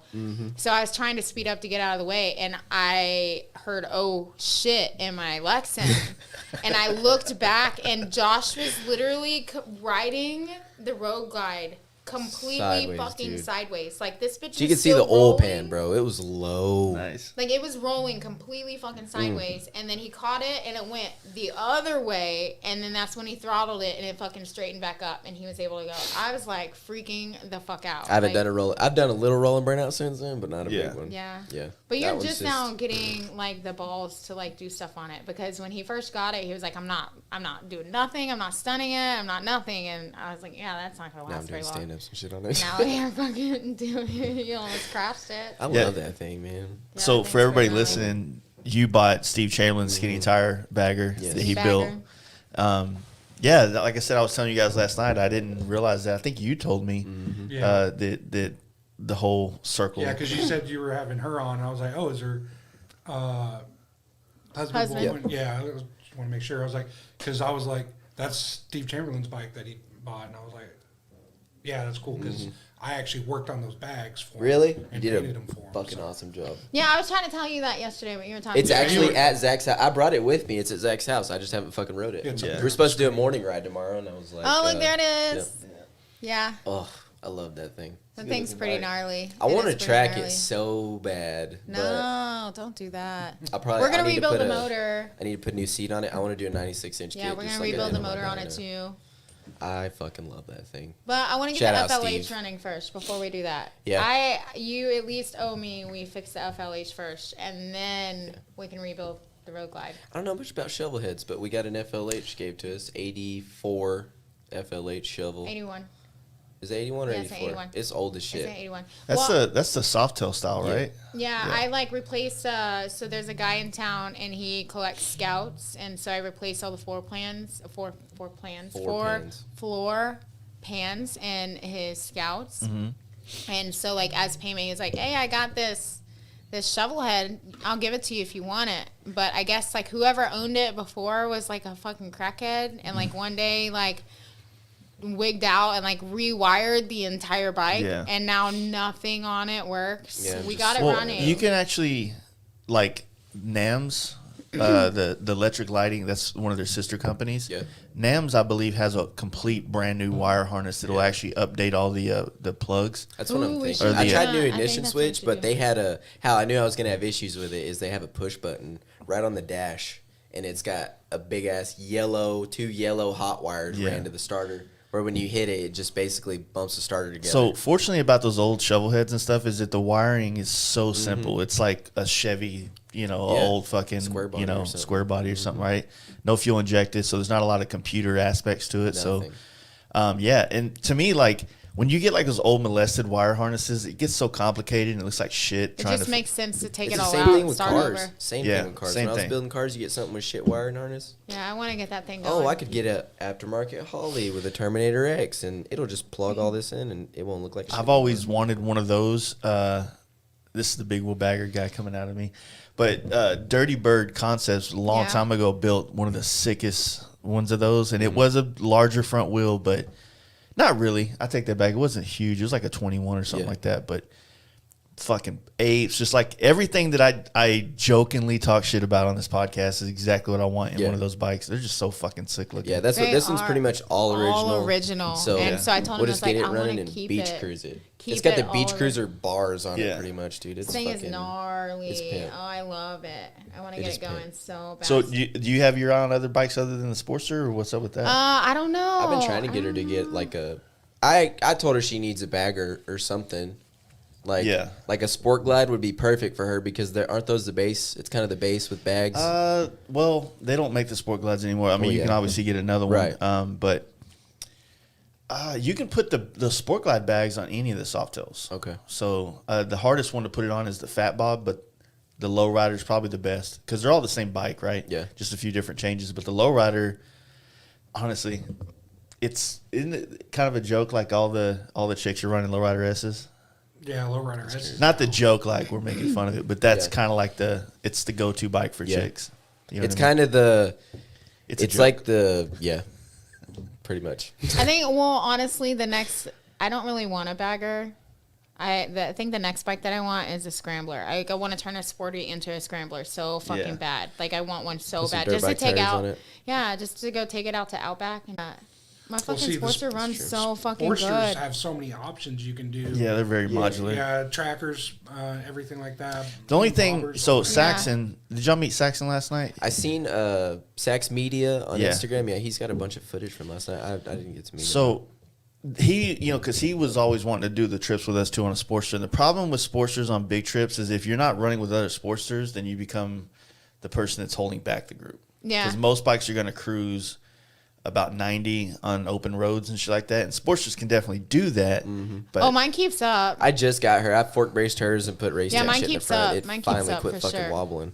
the gas wobble becomes the so thing bad. because Yes, those at peanut 90, tanks. they end up being like 90-mile tanks. Yep. But also, my bike is a little bit different. Like the whole front end setup, it literally is basically a mini Dyna. Oh, yeah, Because it's the got way that Yeah, that I we, on had it. a picture of it up earlier. yeah, like it mainly maroon is a one. mini Dyna. So like, Yeah, same with the T-Sport we fairing took and the all that. whole front end up completely off, and it was off when I left to go film the show.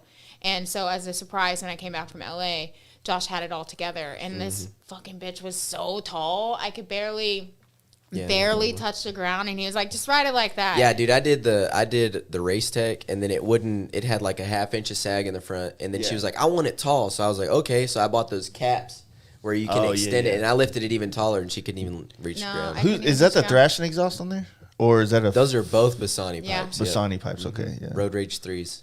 Mine came on that one. I need to get a different one now because that's. I've actually, I've been running that Bassani on mine down there, but I think I want to run the mid-length pipe that's stainless. Yeah. They sound so fucking good. I didn't Zach like has it a at first. Trask on his. It sounds fucking damn good. The Trask? On his Dyna, it sounds damn good. It's poppy as shit. Yeah. I just put a baffle in my Dyna before the weekend. Oh my god, yeah. They didn't have one in it Even when I at the bought it. track days, it was railing, dude. You can hear him like have you ever been to that track in Crescent? Just driven by it, so no. So you gotta like go. where you sit to watch, or the beginning of it is like you like go around this curve and then like another one, and then you like disappear back in these hills, and then you come back around and you can see them. So like when you disappear back in these hills, like all these sport bike guys were like, because we had all Harleys, so of course they were talking so much fucking shit about all the Harleys being there, right? Yeah. So all of them could hear him like back in these hills is just like so loud. You come up around the fucking corner and all of it just hauling ass passing sport bikes on the Dude, Dyna. yeah, it was fun as fuck. It was fucking crazy, but it was so loud. It just rumbled. I don't that think entire people. Place. I think that's one of the things because they talk about that a lot with the BRL and the King of the Bagger stuff. Is that I think that people have forgotten like that we like the way exhausts sound, and the deeper and throatier, the fucking more like. Hell yeah, brother! That's damn fucking right. the shit. brother. You know what I mean? Like we want to hear that shit. yeah. Praise hell, praise Yeah, hell, baby. fucking right. So it's a sport bike sounds badass, but they're louder, they're more high pitched, right? But A that sport bike is a throaty ass- notorious sound. Yeah, that throaty ass fucking two cylinder. Oh man, it sounds good. And then when you got one that's fucking beefed up, like one that's Steve's. got and it Oof. just sounds fucking mean. Steve's at the track. Oh my god! Me didn't and get Wesley to just sat witness there that. all day, just watched the Steve. I didn't get to witness that. I was in Chicago. The HPI pipe. I know. Ooh, them motherfuckers screaming. Yeah. I wish I could have been there for that. It was awesome. Yeah. And then the dyno was still fucked up. Mhm. Because you were running it like, you ran that whole. Well, it you- was running still. It just had 120 pounds of compression. Yeah, that's because you did the track days with it sitting at 7,000 Oh yeah, RPMs. dude! I put an ignition box on it, and like the way that the angle of it that I was looking at it, I was like, oh yeah, that's like 5,600. I'll leave it at that, you know, because it was kind of clapped out. It had 46,000 miles on it. Went out to the track day, smacking limiter, pretty much The entire get on the time. straight. That's how I knew when to brake. I'd get on the straight, whoop, and then it'd smack the limiter. I'm like, okay, I'm going fast enough. Hit the brakes. You What know? kind of speeds did you get up on the Dyna? On the 80, 85 in the So straight. it's kind of like I feel like the Dyna is still a good track bike. It even is. though- It 'cause I is. think the wobble issue is more like over 100 kind of Yes. thing. You know Yeah. what I mean? I mean, you get some And it's coming not out always, of corners, yeah. and it really fucking comes down to suspension. Like, I had mismatched shit. Like, I had Race Tech in the front, and then I had Burley's out back before I went to the track. Yeah. And the week before, my Race Tech showed up, and I had custom valve Race Techs, the GS2s, I believe, not the piggybacks, because I can't fucking afford them things. And a couple laps around the track, dude, I had Avon Cobra Chromes that I'd had on the bike for almost 2 years, and I'd never rode on a track, both sides chicken strips like a motherfucker after the second session. Yeah. Hanging off the bike, dude, felt Yeah, see, but so I don't think fucking it's good. necessarily Scraping the peg. bike. Like, I Yeah. don't think it's the bike. I think it's the rider because that was his first time on the track and they bumped him up to class 2 already. Like the Oh, first yeah, the day that first he was day. there. Yeah. And the only reason why they bumped you up was because you did the live wire. Oh yeah, I fucking ran. I ran the live wire off the track too one Yeah. time, and then I jumped back on the track. Well, you have to sign, like, they, Make you you sign a can waiver. sign a waiver to try out one of the electric bikes, right? And so he signed it. But if you break it, you buy it. Or you break it, you buy the parts to fix it. Type Yeah. thing. Yeah. But I was And like, so fuck he it. ran that shit off the track, and everybody was like, "This motherfucker, this is like a fucking how much?" I don't know how much they are. They're Fucking like 30 50,000 grand. or No, they're like whatever they are. 30 grand. 30 Yeah, grand. they're pretty cheap. And so he ran it off the fucking track. Whatever. He ran it off the track. How'd you like that? That fucking bike is Dude, it's insane. fast. It was quiet. fast. Yeah. It's And all you hear so is it just quiet, ripping too. ass out of the corners, dude. Yeah. And I mean, it was faster than my dyno, of course. He sounded like the fucking Jetsons just coming around Dude, the that's what I fucking could think corner. of. Weep, weep, weep, weep, weep. Yeah, Every time it I was coming so out of a fucking corner, dude. quiet. It It was was super awesome. cool though, but nobody else rode that thing the way you rode it. No, the that day. instructors did. Yeah, So not even really. you can then. tune every aspect of that bike down to the when you let out the throttle, how much Engine brake it engine has. brake you get versus free I wheeling. took all that shit off. You did? And it Oh, yeah. challenges your ass because on a dyno you have a shit house, so especially when you had a clapped out no compression motor Yeah. like my ass, and you take away that engine brake. Like I didn't use. Whenever you go to the track, they tell you don't touch your rear brake. Do not just use a front brake. That's it. I got on that live wire. I was fucking engine braking or not engine braking, but using a rear brake and a front brake coming into everything. But by the end of the day, I was using a rear brake on my dyno too. Yeah, So yeah, that was crazy. it was Yeah. fucking awesome. Some of I would those- own one. Some of those turns you can power brake it Oh, and fuck yeah. get a little bit more angle into it. That I've ridden the sport mode on that live wire. Yeah. I was in Long Beach and the Suicide Machine Co. had one Mm-hmm. and he let me run it and I was like, I've never been. The only other faster bike I've ever been on is a Turbo Gixxer 1000. Yeah. And that was different, right? It was fast, but it came on like kind of like a 2-stroke engine kind Yeah. of thing. But that live wire was like instant fucking. That You know what I'm brushless saying? motor, dude, it's fucking gross. That new Sportster's fucking fast as shit too. 150 horsepower, man. I'm fucking jelly over that. But I I don't wanna like the ride dual it. overhead cam. You know, I hate that Harley's going over to dual I overhead wonder cam. if Harley will let me ride it. So when we go up to Canada, Harley's gonna let us borrow bikes when we're up there. I wonder if they'll let me borrow one of those. So that way they I can have try one. it. So this is this thing you shouldn't say let. Say I want this bike. Yeah, I want this motherfucker. one. Yeah. I So want this I want one. to ride the new fucking Sportster. I'm gonna tell them that. Sportster. Harley right? needs Demand. guys like y'all, Yeah. Yeah. not. Fucking let us ride these things. Yeah. Yeah, I want to try it. I really want to try it. But like Harleys are a different. Like you go back to the Gixxer stuff, you know. My buddy's got a stretched R1 on a 70 shot, Yep. and it's fucking nasty. Like we race 1200 horsepower Oh my cars right next to god, it. dude! That He's you got wanna a- talk about sketchy shit. He's got a 900 horsepower Integra I raced it against This too. thing's on Big old NOS. fat tires. He fucking Yeah. races. Nitrous. NOS is a brand. Whatever You got the it. fuck it is. I always get her with that. But I also say drive motorcycles instead of ride. I'm just like, to fuck ride. with them all the time. So He's the only one that will race like a physical race car with this motorcycle, and oh my god, that's the scariest fucking shit I've ever seen in my life. It's fucking pimp. Yeah. It's scary, and he'll do it in like shorts, your fucked up shoes, Nitrous on a bike is just fucking gross, and I can only imagine how fucking Turbo was. Well, Nitrous probably the same fucking boat, 100%, but the shifting thing, did he have like an automatic shifter thing on there? Oh no, fuck no. Nope. That was all watching RPM. Yeah, that's. But it had a safety, you know, so it progressed in. Oh. It progressed in, and then right before, and you do this on nitrous cars too. Yeah. Right before it smacks the limiter, you have the nitrous cut off, so you don't grenade your shit. So you just, as long as you shift an RPM range, you good. Yeah, It it's is wild. fucking It's gross. fucking wild. It's some wild. We do some wild shit in West Texas because there's nothing to do. Yeah.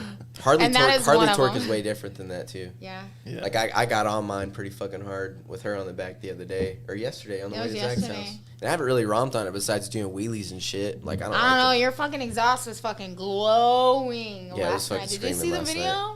No, I haven't seen it yet. It Oh is my raw. God, Was that it the was- one with the burnout? Yeah, at the it's very, on very end, Instagram. right before everybody finished, it literally was just glowing. I posted it on my Instagram. It's nuts.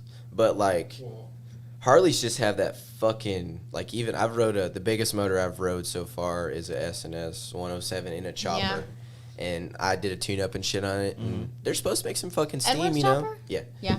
And when you fucking gas them things, especially like it is glowing. like a chop, I told like a you chopper. it's red. When you It's gas a red. fucking chopper and it's like I think it was a rigid frame. I don't know. Yeah. But I couldn't fucking see straight whenever I was getting it on this thing. But it was Yeah, fucking it's so hauling great. ass. Yeah, look. Boom. Dude. Killing it. It And then was it just pimp. started fucking blowing out fire. That limiter, dude. That one's got a It was Dynatech box so on it. It's sick. carbureted. I was like, that's my baby. Pop, pop, pop, pop, pop, pop, pop. That was the coolest thing I did all That night. was fucking glowing, Fuck yeah, it was. Where was that at? That Right was in front in of front of, Texas Highway. yeah, I think you left already. yeah. I think you had already left. This was like Zach right fucking before we popped his finished tire right there. it. Yeah. Oh, okay. This was like right when they were finishing up. Oh, I should have popped mine. I was close, but You still have tread. yeah. I've never fucking just sat there and melted a tire like that either. And then Lies. He's lying. He does it all the time. last What night I the was like, fuck I you can't get no talking fucking about? sit downs here. I'm gonna start doing rollies. So I just started doing rolling burnouts. It was sick. It was super sick. That's I loved awesome. it. That was fun. It was good seeing the bike. I think that like we've talked about many times, like on the podcast with Zach and Paul. Yeah. I think the dealerships here in Texas need to get it together and really Invite the stunt guys out and shit. not just that. They just need to get more. They need to let the performance bike scene be the show. Instead of the Hell Yeah Brother stuff. Yeah, you know, like let guys like you guys come out with the stunts. Let Yeah. the performance bike shops and people and you know, because just like on their other Harleys, there's the travel guys, there's the wheelie guys, and there's the Performance guys. Hey, I got all the brand stuff off the internet. You know, Yep. like you know, all the cool guy parts, right? But when it's constantly like the stunt or the performance bike aspect of the bike night is like on the side skirts or the outskirts of the It is. of the event, it just feels like, man, like we could have done this anywhere else. Like we can go to any other bar and they'll give us whatever we want. We can go to the stunt lot. Yeah. we came here 'Cause it's Harley. to bridge the gap between your audience or your customer base that doesn't know what the younger generation is doing, and then you kind of put us to the back corner or Yeah, whatever. Or So- out in the front of the street, you know? yeah. Well, It's yeah, like- and I wish that's they just let us in the lot. like Maverick, when they had their performance bike night that they were wanting us to bring people out, it was the same thing. We weren't up at the dealership, we were on the back end of the parking lot.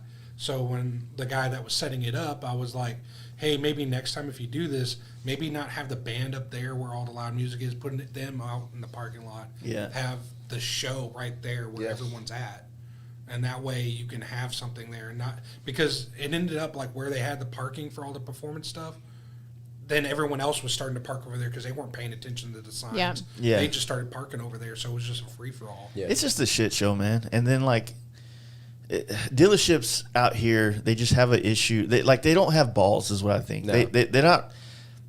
There's so many days in a month, right, that they can have a bike night and they can cater to one section of the motorcycle scene, and They don't. they don't. Let's get the hog chapter in here. They're going to Yeah. help fluff the numbers up and make it look important. I'm like, You just don't get it, man. Yeah. Like you're so behind the curve. You bring some performance, clapped out, freaking rev limit, smacking bikes to a bike night, and you got some bunch of people standing out in the fucking street. But also not just that, y'all deserve to have like center stage basically in front of this place because you're doing this to bring business. You're to showing what the bike can do besides fucking go across the damn state. Well, maybe at the same token, like I understand why they couldn't let the stunt happen in the parking lot for insurance purposes, right? Mm-hmm. But they can get around that. Yeah, dealerships do that all over the country. Cone that shit off. Yeah, and there's waivers and there's other ways that they can get their hired lawyers to figure out the logistics to make that happen for a bike night, right? To make it center stage. Mm-hmm. Maybe not make it open to everybody that thinks they can do it with it. Right, yeah. You know what I'm saying? And that would even be better, too. Exactly. Safer for everybody. And so then you take it to the next step from there, like they need to put that and make it involved. And, they just got this, like, let's hire somebody that can do some Stevie Ray Vaughan music. Yep. Let's give them free beer, shit beer, by the way. What is it? What beer they have last night? I don't even remember. Last time, I don't even know if they had beer. I was drinking out of someone's truck. So See, I like how we turned everything into a party. You know what I'm saying? Like tailgating almost, basically. Yeah, that's just fucking awesome. Like we hung out in the front. Like the only reason I went into Harley last night was to get a drink of water and take a piss. The rest of the time, we was out hanging out in the tent, and then we all sat in the trailer for a little while. Yeah. Like, it goes back to the same shit, Like, get us up there towards the fucking building. I felt... There are guys that work at Texas Harley Davidson that I fucking love to death. Yeah. Like, really great people. Mm-hmm. But their dealership as a whole, I've been very, very vocal about in the last couple of podcasts. Really? So whenever they were doing the bike night there, I was like, fuck, man, I don't know if I really need to go up there because I've been ruthless with some of them up there. Yeah, but you're just telling the truth. It is the truth. You're speaking the truth. It's just you have to, like, nothing changes unless somebody says something. You know what I mean? Because you can look at all these other dealerships that are doing, like, all these Bell Brawl events, like Red Rock. Isn't Red Rock Harley? Red Rock Harley hosts a fucking stunt show, and they have 20 fucking riders. You got to be invited to that shit to go do it. And they do it right there in the fucking parking lot. And there's people standing up against the gates and shit watching these guys out there. There's a way that, with Texas, we're pretty fortunate. You know, mm-hmm. we got a lot of space to cover, but we have a big scene that will come together if people work with us. And that's one thing when I was talking with the HTX Diner crew, Dom, last night, Don, is that they can't get dealership support down there either in Houston. So it's like... have a pretty big scene. They have a huge bike. It's massive in Houston. And they're down to bring it here. We're down to go there. We're looking for anybody here to work with us. Yeah. You know what I'm saying? It's like, I got a great guys at House of Harley, but the guys that run House of Harley, Tommy, he's from Central Texas. Yeah. When, like 5 years ago, when he was down there at Cowboy Harley Davidson, they were doing that shit there. He was bringing all the shows there. He's bringing the people there. Yeah. Then they got bought out by some car dealership people. Oh, shit. And now, who the fuck goes to Cowboy Harley Davidson for anything? Nobody. And now all of us are having to go to goddamn Milwaukee to get treated and respected as all the things that we are in the motorcycle industry. Good. You know what I mean? These dealerships here have so much talent, whether it's guys like you, guys like me, guys like Zach and the whole guys in the DFW Diner crew. There's so many other fucking talent pools across the scene in our little circle that get nothing. Mm-hmm. Yeah, it's and what's crazy. sad is, like, even like last night, there were more people than just our group of people there. Oh, yeah. And they were watching it. There was kids. It was family-oriented. And that's actually what, I forgot his name from Houston, too, the other guy. Don? Or Mike? Mike. Yeah. He was like, man, y'all have a lot more families out here than, like, our bike nights and everything. It's just, like, hooligans out there and Instagram people. And I was like, yeah, well, our scene is a little bit smaller, like, different or whatever compared to theirs. But, like, at the bike nights at dealerships, you will have all these people. If it's motorcycle related, they'll all show up and be okay with it. It's the dealership itself that's the problem. Yep. And they're not wanting to just work with us. They don't want to take the risk. Yeah, Mav Like, Harley. the cops could have rolled up on us in the street last night. Yeah. Like, and they But could've I shut don't know, shit down like honestly, that. when you put cones up, things look official. And I feel like They as long did. as The you cones always saved our put asses. cones. There was someone that actually was in the parking lot, and they pulled up and they were wanting to turn, but they ended up stopping and parked and got out and watched. Did you see that one fucking car almost hit fucking Cracker? Oh, I Did you heard see about. that? I didn't see that part. Yeah, he come Just blew right hauling through ass, blew right through the cones, and like he was literally in a drift and just fucking almost hit him, and then turned into that parking lot. What is it, Chili's or whatever the fuck that's behind Buffalo there? Wild Wings. Yeah, and turned into the parking lot. But then they like creeped around the parking lot and like acted like it wasn't them that almost just took that guy out, and Yeah. then like creeped over there, parked, and turned their headlights off just so they can see what was going on. It's Yeah, super funny. yeah. But yeah, no, y'all put y'all's lives at risk. I think dealerships should definitely. He said shit's like machine gun fire. It was. I thought it was going to blow my motor Yeah, up it was last night. crazy. It was super crazy. I love watching y'all do that shit though. I'm just envious because I've only got like 2 cool, maybe 3 cool party tricks, and y'all are like just out there fucking killing it. I love it. I just love wish it. they would have let us do it in that back lot. That would have been fucking. Yeah. Just on some concrete, man. Then everybody can go slower on concrete because you're not trying to freaking just Yeah. tear ass on Yeah, I asphalt. noticed a lot of people were having hookup problems. Me, You were? especially. Yeah. Well, then Tony caught that crack. Yeah, Tony When caught he's- that crack when and he- fucking. Yeah, when Tony caught that Tony crack. I caught a couple, like right before we all kind of shut it down the first time, I guess, that I had walked away, Sorry, and then Tony. Tony walked up to me. He goes, "Hey, man, did you get that on camera?" I was like, "Sorry, dude." Somebody caught it on camera. I know somebody I caught it on literally camera. stopped recording right before that happened. Yeah. Well, see, and I stopped recording, and then I guess I hit record because I'm a medic, and so like of course I saw his body fly through the air, and I was like, okay, like he's dead, and so ran, and like as I was running, I hit record, and so I have a video of me just fucking hightailing. Oh yeah, the after phone's him. just moving like this. And then Tony was trying to run off the pain, and I was like, Tony, stop! I need to make sure you're okay. I would have done the same thing. Yeah, I that's would've where passed the like fuck Amber's out. a nurse, and so she. Oh yeah, that's right. She went up to him, was like, "I have bandages in the car right now. I got all Uh-huh. my equipment with me." He's like, "We can go check you out." No, I'm good. I'm good. Just walk off. Yeah, He, fixed He was it. more worried about holding his baby. I know. He's a good It was daddy. fucking awesome. No, it's been good times. But, you know, like I said, there's a lot of growth happening. I think the more areas, like with you guys out west, and we find more pockets, we still got to get Austin to kind of come together and Yeah. be a scene again. Fortunately, Steve's down there for the time being, and then if we can just get more – it seems like Austin has a lot of those guys that are trying to be good on social media but are absent Yeah. to the actual Like you know, coming Events, out. Yeah. events yeah, and yeah, stuff, yeah. yeah. and I hate to generalize, but that's kind of – it does feel that way sometimes with that scene. I mean – Because I mean, there's people in San Antonio. yeah, San Antonio guys get out. So- They ride. I think the main difference is that we do have a big population of guys here that do smash miles. Yeah. You know, so we got the San Antonio cats like Robert Cheeks and Charles and those guys that will go to Steve's camp out in you know Michigan and then turn around and come back and then do the down south and then do ours and then do their own trip somewhere. So it's like the fortunate thing is our whole state we got the stunt crews, we got the fucking travel crews. Yep.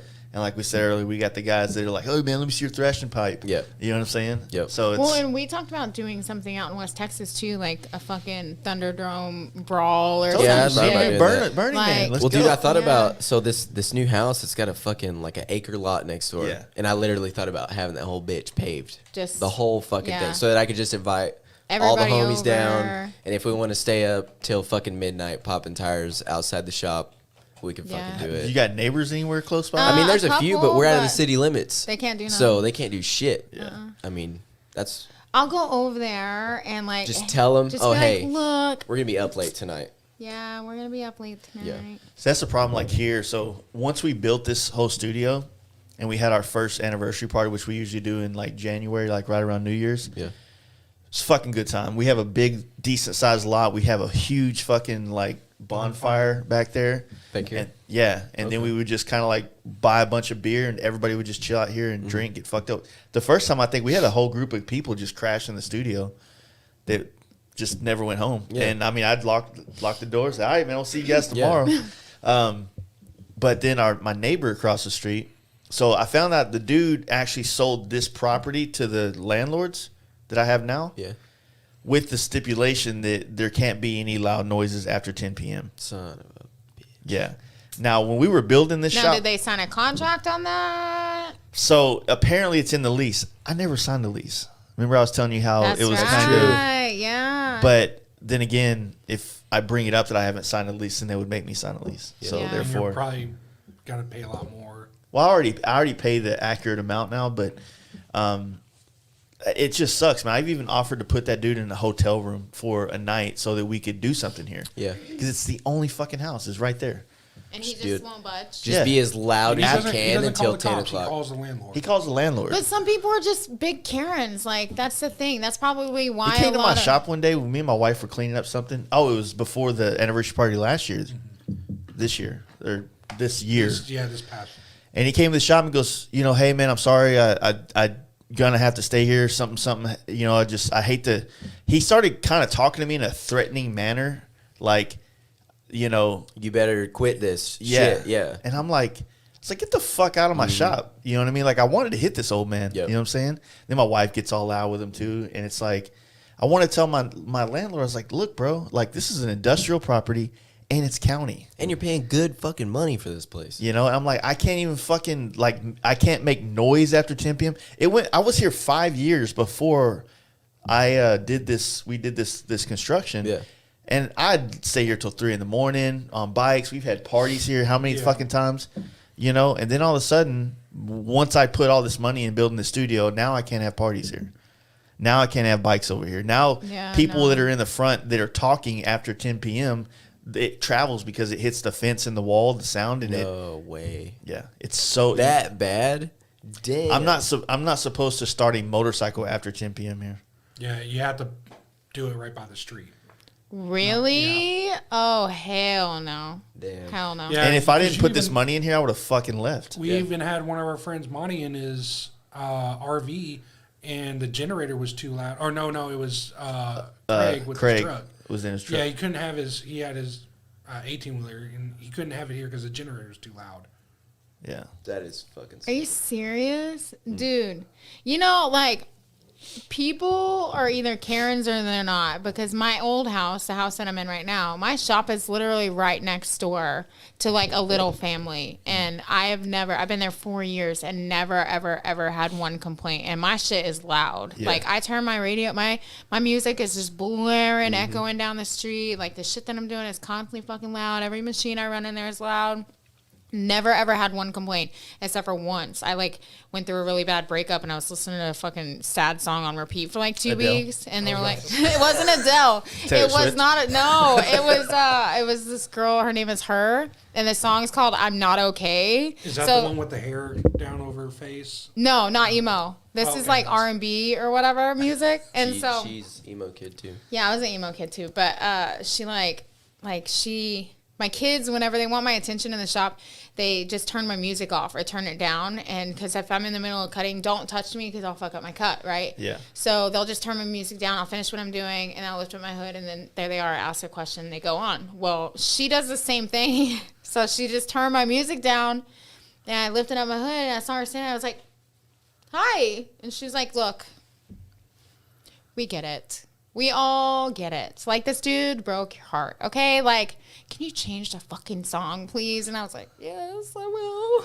So I did, and that was the only complaint that I've ever had, ever. And Just the Karens, man. Yeah. You got a Karen. It's That's not a It's bad just- one though. Yeah. Yeah. I've been in that situation. I lived in downtown Dallas, and it was, you know, the building, the way it was set up, like you can open up your doors, and it was like an old train station, like loft type situation. That's badass. And some chick was doing the same shit with some like Nelly Furtado song or some shit like that back in the day. And I was like, if I had that fucking promiscuous girl. That one? not that one, but it was something in that same realm of, again, really, like then you forget about it, and then you like then it clicks. But it's like You're like, damn, I've heard this I'm that 9 fucking times today. person. Well, because I build art on music and Yeah. emotion. So, like, if I start a piece that's going to take 2 or 3 weeks to build or even longer, I will sometimes listen to a song on repeat to keep myself in that headspace for that amount of time until I'm finished with the piece. Because if I change my headspace, it won't turn out the way that I see it in Okay. my head, if that makes sense. You're an artist, Yeah, so yeah. you probably know. And so sometimes I'll listen to a song on repeat for forever, but also it kind of fucks me because like after I'm done with the piece and I'm like still kind of stuck in that headspace and I'm like fucked up for a little bit. It takes me a little bit to get out of it, and then I have to start something new and do it all over again. So yeah. Yeah, it was funny because that's kind of the same. I know what you mean because when I did my last bagger, I was stuck on this band called what's it called? Smoke Season. It's like this chick and this dude. And it's more of the chick singing, but just found it on like YouTube, like on Jam in the Van type thing. And I don't know what it was about like listening to that group, but I fucking would just loop it on repeat. I mean, more than one song, but like their album, their whole playlist of shit.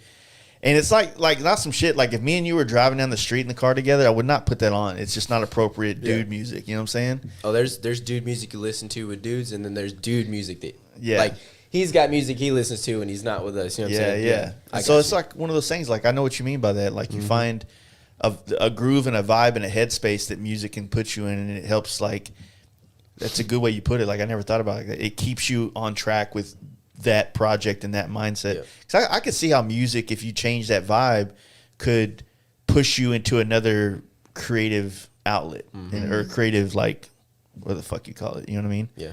So how is going through like a process with you to have something built? Because it seems like your sculptures are getting larger. Yeah, they are. I'm fixing to build a dinosaur. That's next.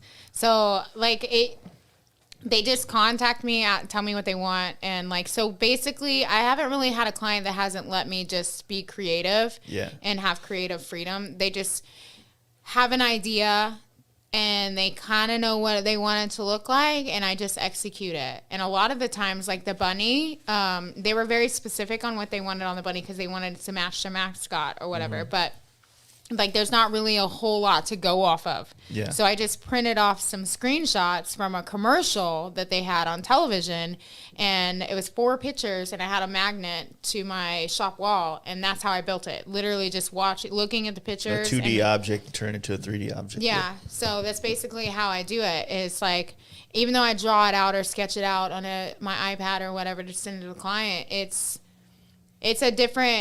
a whole different thing when they get it versus what they see on a sketch. And I don't know, it's a weird process. Yeah, that fucking thing. He was wild. He's like 9 feet tall. Yeah, he's cool as shit. See, that was just an angle, but then you get that one. Yeah, that was the thing. Oh yeah.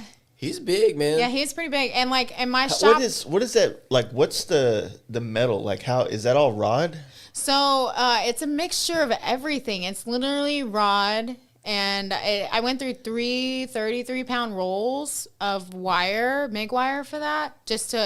Basically his legs, his hands, and his head are all built with just welds. Like, you know when you see a 3D printer, like that's literally what it looked like, dude. Yeah, that's literally what I did. It's just built with welds. So like the tips. She literally built him from the feet up. Yeah, the tips of his fingers are like the caps for like chain link fencing, like the posts. Oh, okay, yeah. And so like his nose, like the protruding of his nose right there, those are all pieces of fire extinguisher. Like his glasses, I freehand just cut those. Like his whiskers are pieces of sucker rod from the oil field. So like he is part scrap and part like just fresh metal. But yeah, like my work is so. There's so much going on in my work, whether it's cutting up a vehicle or sculptures. Yeah, pull up that one where she like did all the fucking the truck or the car. The car one, I think the older one. The Chevy Deluxe. The one on the trailer. Yeah. I'm actually fixing to do a 4-door one for a guy in Snyder, and he's actually going to make it run. Like it'll turn into a full rat rod. Because I saw you do some like the fire extinguisher like this and everything like that before. Oh yeah. Yeah, that stuff is wild. Like. I know that there's been an art type of Yep, that one. Yeah, that's wild. Because I saw you did a live stream the other day, and you were saying that you were getting another car. Yeah. Like you had a one that was going to be like a full car, one was like a half of a car or something. So I'm doing the 4-door Deluxe, and then I'm actually doing a 78 Camaro. I mean, my dad's got I had a Camaro. 78 Camaro I was going to build as my dad's car, but the A-pillars and shit are just fucked. Yeah. So we're gonna cut Floor's it up. gone. So I was like, you can fucking Cut it up. do whatever you want. And then I got a Jaguar that I'm about to cut Yeah. up for a guy in Tennessee. So Fast Life gonna be on that. yeah, it's and you know what's funny about that is like I literally just put headphones on and start at one end of the car. I don't draw anything on and just move all the way around it. What would you say is that style? Is it more like that Mandalay type thing, or what is it? It's Is it just just like like- lace. I call it Okay. metal lace. Yeah, So that makes sense. it looks like lace to me. And so I, being a freehand plasma cutting person, like Yeah. I'm basically a human CNC. That's what everybody calls me, a human CNC machine. And like it's plasma cutting is my meat and potatoes. Because I draw and paint and you know all of that kind Yeah. of stuff. And so you're basically drawing with a plasma cutter, which also kind of led me into tattooing. So like I started tattooing myself, and it's basically the same Yeah. sensation as plasma cutting as tattooing. And so like it's kind of led me to all these different areas. And Goes hand in hand. yeah, it's All pretty the cool. puns. Oh yeah, all the puns. Yeah, I could totally see like one of those cars, like all rusted out, just laying on the like body dropped, basically. Yes. But in like walking into a badass Mexican restaurant. Yeah. Well, That's what I with told some her. I was fucking like, agave plats or some we shit. need a yard piece, and like we'll sit it there, and we'll just shove the rims underneath the fenders so that it's just.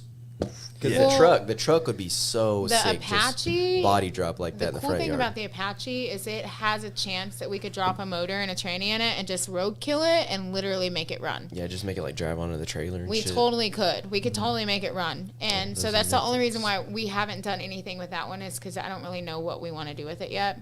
But we can't. But the let it go. deluxe, the 4-door deluxe, oh man, I cannot wait because that dude he owns a body shop in Snyder, and so he literally wants to turn this into a show car. So he's gonna make it run, drive. The interior on it is like perfect. So How's whenever he I gonna get pull it off with like all the holes cut out in it? there's a secret. There's a secret method Okay. to the madness. Wait. You can kind of bypass like in the older cars, they're not filled with like she can't do anything new. Yeah. Or Because you know it's they got carbon. fiberglass and they Yeah. got you'd be cutting right here and in between this fender you got a plastic like yeah. seam like a seam. But you know right what's there, super you know? weird that I've found with the older vehicles is there's like mixed metal inside. Like the roofs are usually they're usually melded together with lead. Yeah. Yeah, like So- I hit a bunch of lead spots in that deluxe, and I know I'm gonna hit a bunch of lead spots in the new car, but like Bondo too. a lot of Tons of Bondo. yeah, there was a shit ton of Bondo. Did you I get a s- lot of braze on there too? Yeah. 'Cause there's a lot of panels that are brazed. Oh yeah, that too. This one, so I'm not cutting the roof on this one because he wants to make it run. So in order to even prepare for something like this, like I have to completely rip out all the guts in the inside of the car. Well, that one, the one that you just posted up there, we couldn't even get the doors open. So and it was just fucking shredded inside, and Yeah. it was literally gonna just sit in front of this monument. So I ran the water hose inside and just let it flood the inside so that way it wouldn't catch on fire whenever I was cutting it. Now this one, the door's open, he wants to make it run, so I'm going to have to take off all the panels, I'm going to have to take out all the seats, I'm going to have Yeah. to literally take out everything on the inside that could possibly get burned. We're going to have to tape up the windows, like everything that's going to stay inside of this car or be mint in this car has got to come out. But how I just rebrace it, like all the panels, all the fenders, everything's rebraced with rod, and so that way you can actually drive it. Because we've had the Apache on the highway before. Well, even that car Well, we too, towed it to like- Dallas and it didn't fall No, it apart. didn't do anything. But when you cut them, you don't you make sure you put it in your process like, hey, I don't want to cut too much here because Oh, yeah, it's a process. You keep structural integrity in mind when you do it. Yeah. Because there's And holes everywhere in realize- that fucking truck and you can punch the side of it and it's still Yeah, it's it still won't pretty. dent, you know what I mean? And at the end of the day, it's really only just a small pile of Yeah. shit that comes out of it. It's Yeah, really yeah. not. It looks like a lot of cutting, and it is a lot of cutting, but the pieces are so small, and a lot of the cuts are just cuts. And so the pieces that fall out, it's just really, you sweep it up, and it's like a pile like this big. Yeah. It's really not that big. Especially if you're using like the plasma. If it's just a cut, it does make a decent gap, but at the end, that's just going to be sparse. Yep. Yeah, So, and you like- can change your amperage too to blow a bigger hole or a Yeah. smaller hole. And they have all these like really cool Fine cut consumables. tips and shit. And Dude, it I'm gets I'm fucking sponsored by wild. Hypertherm, which is one of the biggest plasma cutting companies in the world, and so they just came out with this new plasma cutter called the Sync, and only me and Tesla had it to test at first, and so they gave it to me over the summer to test, and then Tesla has it too, and so they're actually not even releasing these until January of next year. And so whenever I got them, like the whole thing is like a cup system, which the consumables are separate in a regular plasma cutter versus the new Sync is a cup system. So it's basically everything's together, screws on. So like the settings are like a little bit different. So before you have to turn your plasma cutter off and then turn it back on to get it to like re-arc. With this one, you just pull the trigger and it fucking adjusts itself. It's like super sick. But those cups, like it's like 1.5 sets of consumables to cut one full car. With these cups, I could probably cut 2 full cars with one cup. When they're a cartridge. Yeah, well, they're just the spin-on cartridges thing. Yeah. So like when it comes to the welding aspect of what do you dabble in all forms, or all you forms? Just, I do everything. I do MIG, TIG, stick, everything. Like just fucking right before we came down here, I had to go weld cast iron, which is like some of the hardest shit to weld. So. Yeah, that's what I did in Midland. But I literally do everything. So I never turn down a work. So, like, yeah, a lot of people see just my art, but they don't see any of the other stuff that I do. Yeah, I do everything. And I just got certified in underwater welding over the summer. And so, like, I literally do everything. So when people talk shit to me, I get, like, the number one thing that people talk shit about, oh, you're not a real welder. Trying to weld this, weld that, blah, blah, blah. Let's test her welds. Like, motherfucker, every single one of these sculptures are getting bigger and bigger, which means they have to pass fucking inspecting. They have to be, like, if they're being put up for cities, like, they have to pass. They have to fucking hold. Because these sculptures can fall and kill people. So it's, like, a big deal that, like, I have to know what I'm fucking doing. The whole welding scene, like, because I weld too and everything. Yeah, it's all these pages and forums. You see videos and everything. Anyone and everyone has their own opinion on it. Obviously, you do have rules and regulations you have to go by, but it's just so crazy how many people, not just you, just anyone in general, people will be like, oh, you can't weld just because you're welding on this. It was like, okay, so I'm not doing pipe welding, but I'm still welding this metal. Yeah. That's why I feel like people on the internet should earn the right to talk. Dude, if you saw the fucking hate that I get in so my DMs, what's that like to, I mean... Like the photo, prime example, the photo of both me and Josh stunting, nobody gives a fuck that he's wheeling. Nobody gives an absolute 2 shits that he's wheeling. Me, Indian Larry died that way. Oh, dude. Well, no fucking shit. He also didn't have a helmet. Yeah. And he was also going more than 40, 50 miles an hour. Like, you know what I mean? Like 80. Yeah, like... People only talk shit to me, and it's crazy because it goes back to the women. The women's stigma. Like, women aren't supposed to be doing this. We're supposed to be fucking making sandwiches in the kitchen and raising babies and staying at home and, like, all this other shit. And so, like, it's just, no matter what I do, I just fucking get talked shit. So I just full send in everything I do. I definitely can see how being a woman would kind of amplify the mansplaining, I guess it probably goes on from dudes and shit. But at the same time, I think when you get the amount of exposure and attention you get, then you're always going to bring people out the woodworks that are more or less trying to, measure themselves on your success, if that makes sense. Yep. So it's like, they're always going to look like, oh, I could do what she does, but they didn't, right? That's what everybody's always like. Well, the pipe welders, going back to the being called a welder, like, I'm not allowed to call myself a welder. Even though you saw the fucking bunny, that was nothing but days of welding, you know what I mean? And so, like, the fact that, how dare you call yourself a welder when you're not really a real welder, those kinds of things. It's like, it makes no fucking sense to me. We're all rowing in the same fucking boat. Like, there's so many different variations of welding and fabricating, just like there's so many variations of painting, you know what I mean? To call yourself a painter, like that would be like a house painter saying you ain't a fucking painter. You know what I mean? Yeah. Like, you can't fucking paint just because you don't paint houses. It's literally the same fucking thing. But because I'm a woman and because I've gained a following, well, there's one thing that nobody can say is that I gained my following because I show my ass or my tits, because I'm fucking built like a 12-year-old boy from the waist up. So, like, the tits are not even a fucking option. It's my work that speaks for itself. Yeah. It's like, it's my personality. It's me putting myself out there. It's me not giving a fuck. Do you know, like, what your demographic is of followers? Actually, my women following has grown tremendously over the last couple of years. But I know, like, on Instagram, it gives you that demographic. So I'm like sitting at like 70 for men, and the rest is all women, and it's just growing every single day. So I was I went to Adam Sandoval's party a couple weeks ago, and there was a couple women YouTubers there that do the motovlogging type stuff, and they were talking about how they get the same shit with men on YouTube that are basically trying to educate them, you know, the content creators on like what they should be acting like, and their demographic is like 50 and up old white men. Oh my God, yes. And it's like, you know, half of them are probably jerking off or some shit. You know, like they're just creepy men that just want to watch women do everything, and then and then want to try to like you know, basically exploit their knowledge or some shit in some kind of fucking over the top way. All the fucking time, dude. Yeah. Like there was a guy that went so far to create a fake profile to send me a message to tell me that I'm a fucking dumbass for doing all the shit that I do on my motorcycle with not proper gear. Like we're all adults here. We know what's right. We know what's wrong.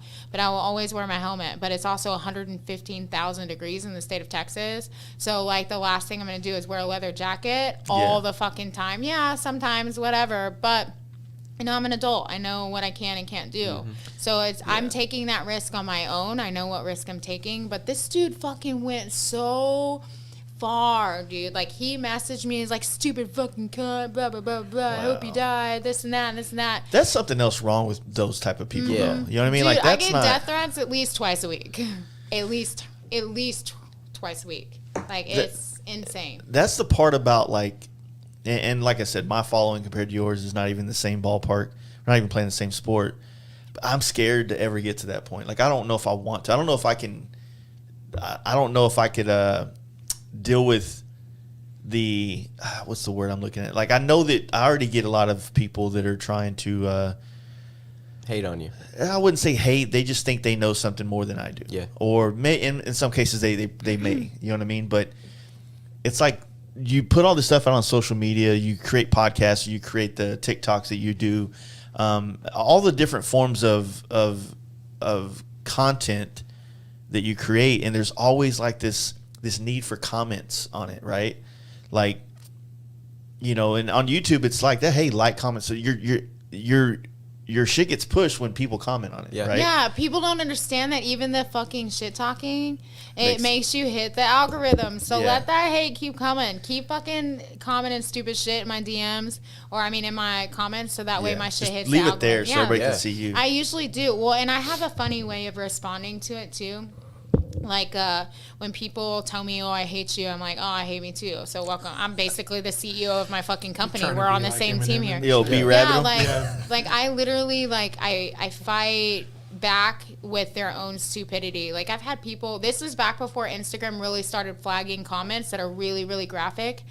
So before they started doing that, they would comment some stupid shit on my pictures or whatever, and I'd be like, "Dude, you shouldn't talk about your mother like that on a public platform." And like every single time, it usually shuts them the fuck up, because at that point, like, you can't comment back on that. So I just either kill them with kindness or reverse to comment back to them. You know what I mean? Yeah. Like, Just I don't the know. internet. I just don't, man. Like I don't or understand. don't read the comments. Now Yeah, it's but getting to the point where I that's try not to hard. read the That's comments. hard. I mean, yeah, if you get to a certain level with like social media, and I'm getting to a point now with like Instagram where I post it and then I walk away. Like I'll look at the comments, but I'm not responding to them.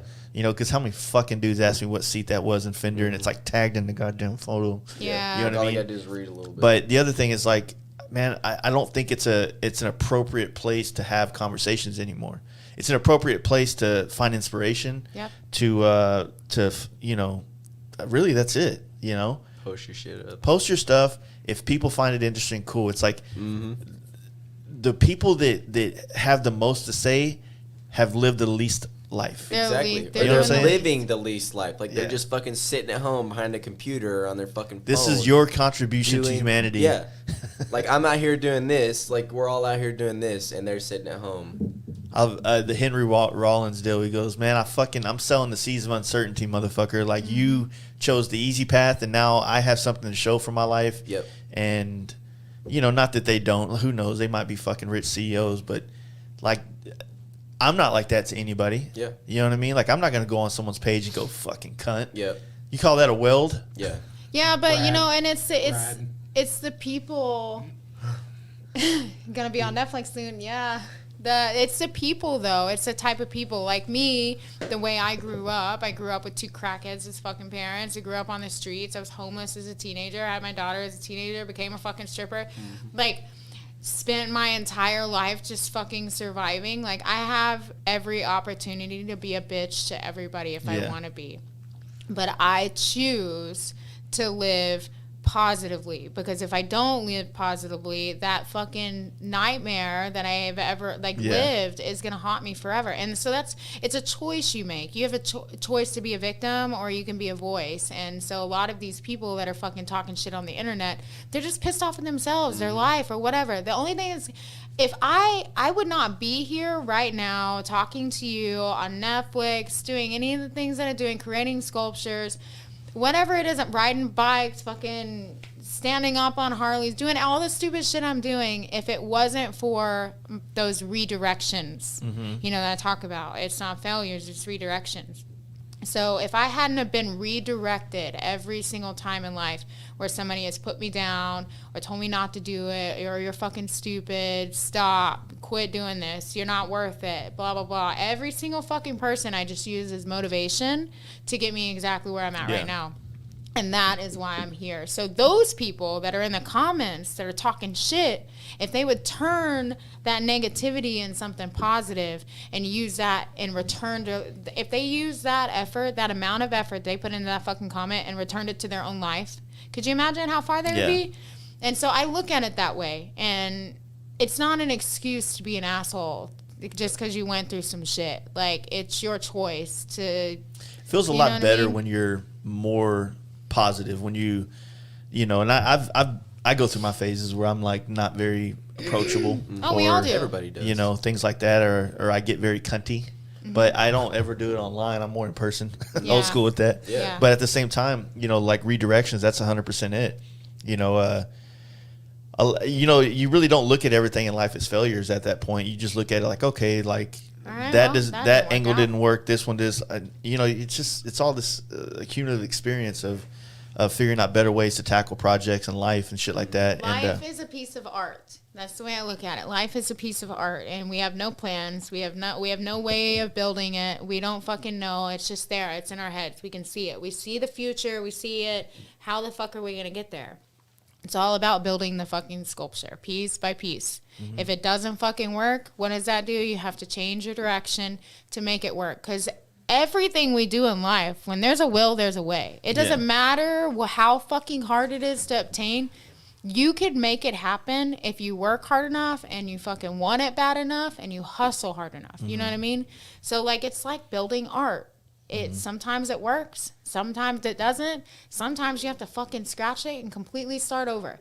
And that's how I live every single day. There's going to be the fuck ups where you're like, oh, I hate my life. I'm going to quit art. I'm going to go fucking apply at McDonald's. You know, I do that a lot. I fucking quit art every single day. But that's all a part of the process. It's all a part of life. You know what I mean? And that either makes you or it breaks you. And some people it breaks. Me, I got lucky. I made it out alive in the situations that I've come from. And instead of letting it break me, which some days it still does, but instead of letting it break me, I move forward and decide and choose to be something better and do more and be more positive. The other factor in this too is that, like, we tend to look so much about our past and how it's shaped us now, but, like, you know, you said you were at 36. Like, there's still a lot more shit to do. Oh fuck yeah. You know what I mean? I ain't even done. And so it's like when you think about it, you know, like I'm 39 going on 40, and I know that I have at least 20 more years of, like, a contribution to the things that I do in my life work wise, right? And you got to keep evolving, because I don't really want to be doing the same shit in 20 years I'm doing now. But at the same time, I'm hoping that I just evolve into other areas. I find new inspirations and paths that kind of keep me feeling young and creative, if you will. Yeah. I don't know, man. Like, I guess it's the creative endeavor of life when you're doing that shit. you're always looking for something like that, as opposed to if I had a job where it was the same thing every day, you know, the same route to work, the same coffee at the same place, the same employees, and not a meaningful position in life, not a challenging position, not a mentally problem-solving position. You know what I mean? I could get miserable. You know what I Dude, yeah, mean? you stay in your routine. You have to nobody Yeah. else. It doesn't matter who the fuck is around you. You have to wake up and decide you want something different. You ever seen You do. The Secret Life of Walter Mitty? No. Dude, you gotta watch that shit. It's so Okay. good. I'll have to watch Is it on it. Netflix? Or- No, you probably should buy it like an adult. Like an adult. Okay. No, it's on Amazon or some shit. I don't know. It's just a good movie. It's one of those. Break the cycle kind of movies, and tap into the passions you had as a younger adult or whatever. I like that shit. And that, you were talking about positivity a while ago, and that was that movie or that TV show I was watching last night on Apple, the Ted Lasso or whatever. Mm-hmm. The dude's like this big positive ball of energy, and it's like I felt good watching that whole movie. I couldn't turn it off, so that's why I watched the whole first season last night and stayed up till 5 a.m. But those type of things, man. You have to make that decision. When you meet somebody that has that kind of energy, like Zach's that way. When you're hanging out with Zach, a lot lizard, he's positive all the fucking time. Yep. I think it's because he's high all the time as well. Oh, yeah. But at the same time, it's like, hey, that's what. It's just a part of it. Yeah. Like you have to, like I said, you have to wake up and decide that you want something different. I got tired of shit being the fucking same. I got tired of being fucking poor. I got tired of working my dick into the ground for fucking nothing. I got tired of telling my kids, no, we can't have it because we have electricity we have to fucking pay. Yeah. Or I got tired of not being able to pay my fucking bills, and our electricity would get turned off, and then we'd have to play camping for fucking a week. And then you have to you have enough money for literally a half a bill, and you have 6 bills overdue. Like, I was so tired of living my life, feeding my kids boxes of macaroni and cheese, being on government assistance and doing whatever. I made a decision that I'm a fucking 5 years from now, I'm going to be a millionaire. I'm going to make it fucking happen. 5 years from now, I'm going to be a millionaire. Nice. Right?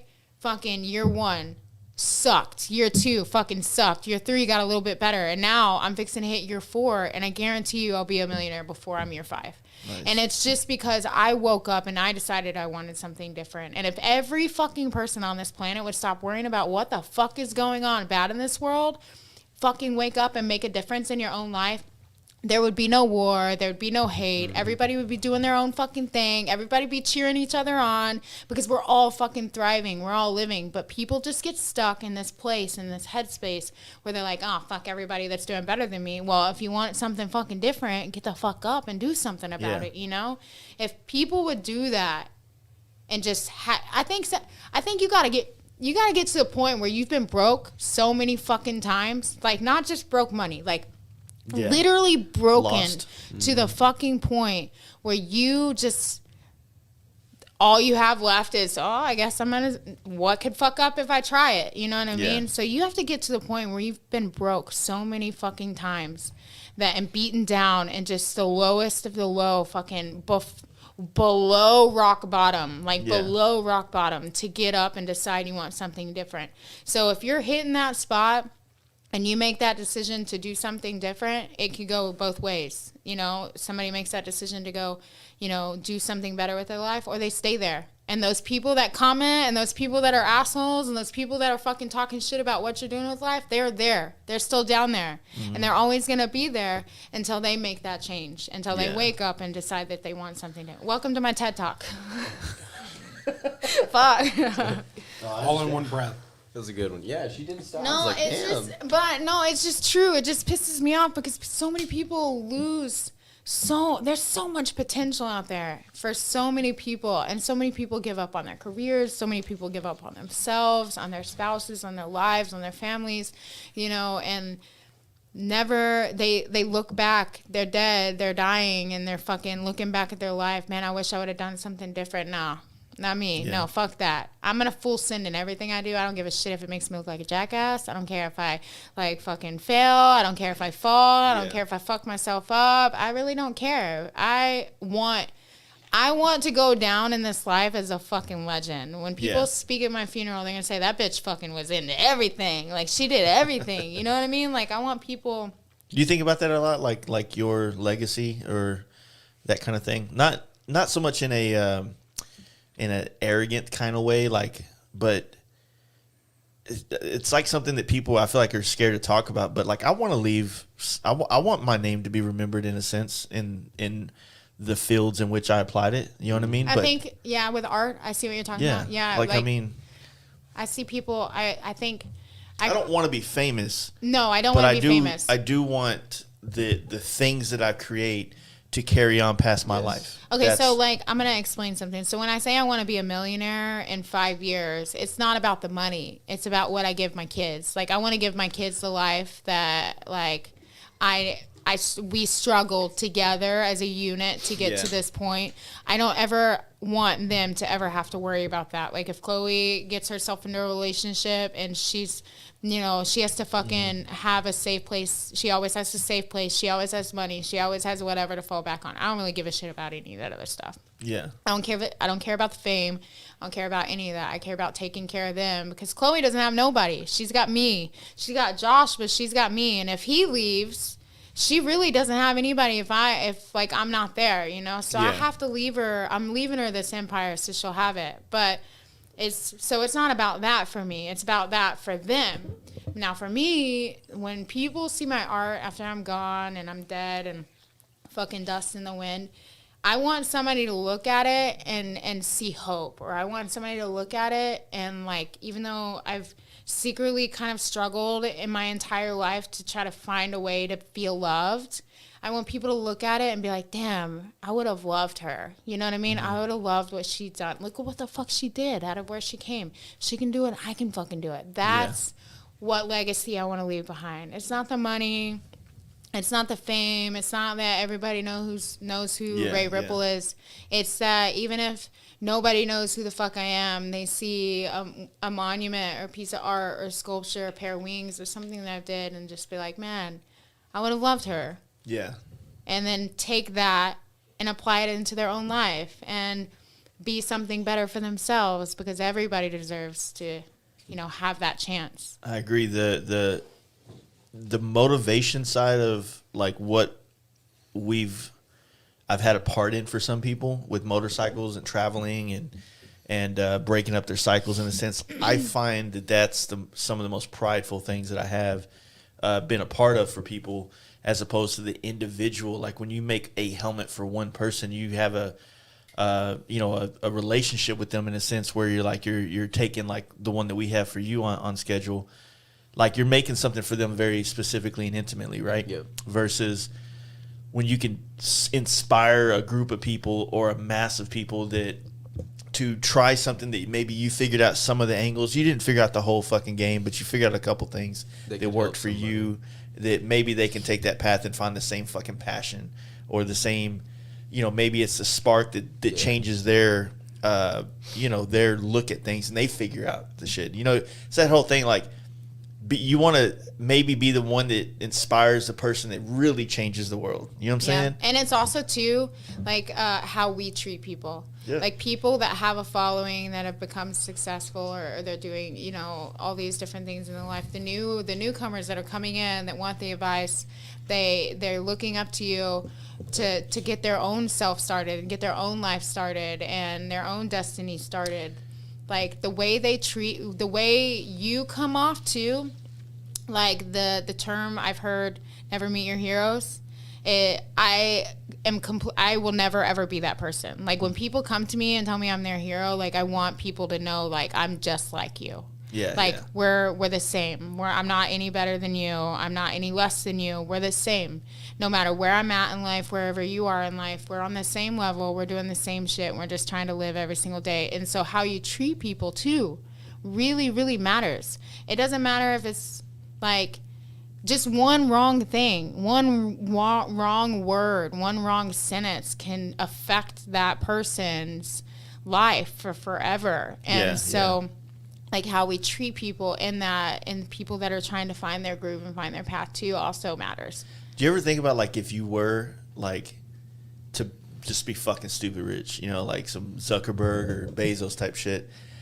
I've always Yeah, you know, I think you go through phases in life when you think about this concept, like, man, I'd love to have this or this or that, but how dope would it be to like walk into a car dealership and buy everybody in there whatever they wanted, and it wouldn't make a dent? Be fucking sick, That'd be right? fucking dope. Yeah, or That'd be like sick.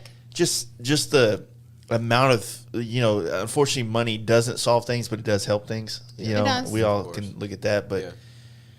The other thing I was going to say, bring up, and Matt's got to go here in a minute, but I wanted to say, because it kind of brought a new thing, like your age, my age, kind of similar. We grew up a decent part of our childhood without social media, so we had to take inspiration from other ways and places like that. And so you have a body of work that's been created over time, and when people tend to look at your work or even my work, which is almost 20 years, they don't associate those 20 years it took to get there versus I want to be the painter now or the sculptor now or whatever. But then like the TikTok stars and the fucking, you know, the reels and the more quicker things that people can do to become famous Yep. on that world, I think more people trend that way because it's faster, easier, and it happens. Everybody wants to be Jake Paul, you know what I mean? Instead of Nobody wants to be Jake Paul. I don't want. Yeah, I'm just saying. Like, I think that he probably Yeah, but I know what inspires you more mean. people Yeah. to want to try the things that they were doing because it looks fun and easy versus. And the they were trials from the and very tribulation. beginning. Yeah. You know, they started the social media game in the very beginning. Whenever that was back when Vine and shit was taking off, and so Facebook was still a thing, but it was still like just family oriented. Yeah. And so we grew up in the age where we had to fucking code our own MySpaces and shit just to make things work. Yeah. You know what I mean? So that was where social media was introduced to remember us. that. But you know when. MySpace. Did you even? Are you even old enough to have a MySpace? I have a MySpace somewhere. You do? Yeah. You do? Were you like 12 when it came I out? think I was like 10. Oh. Did it take like 3 hours to load your page because you had Dude. all the So stuff much shit flashing on it. and- Bro, yeah.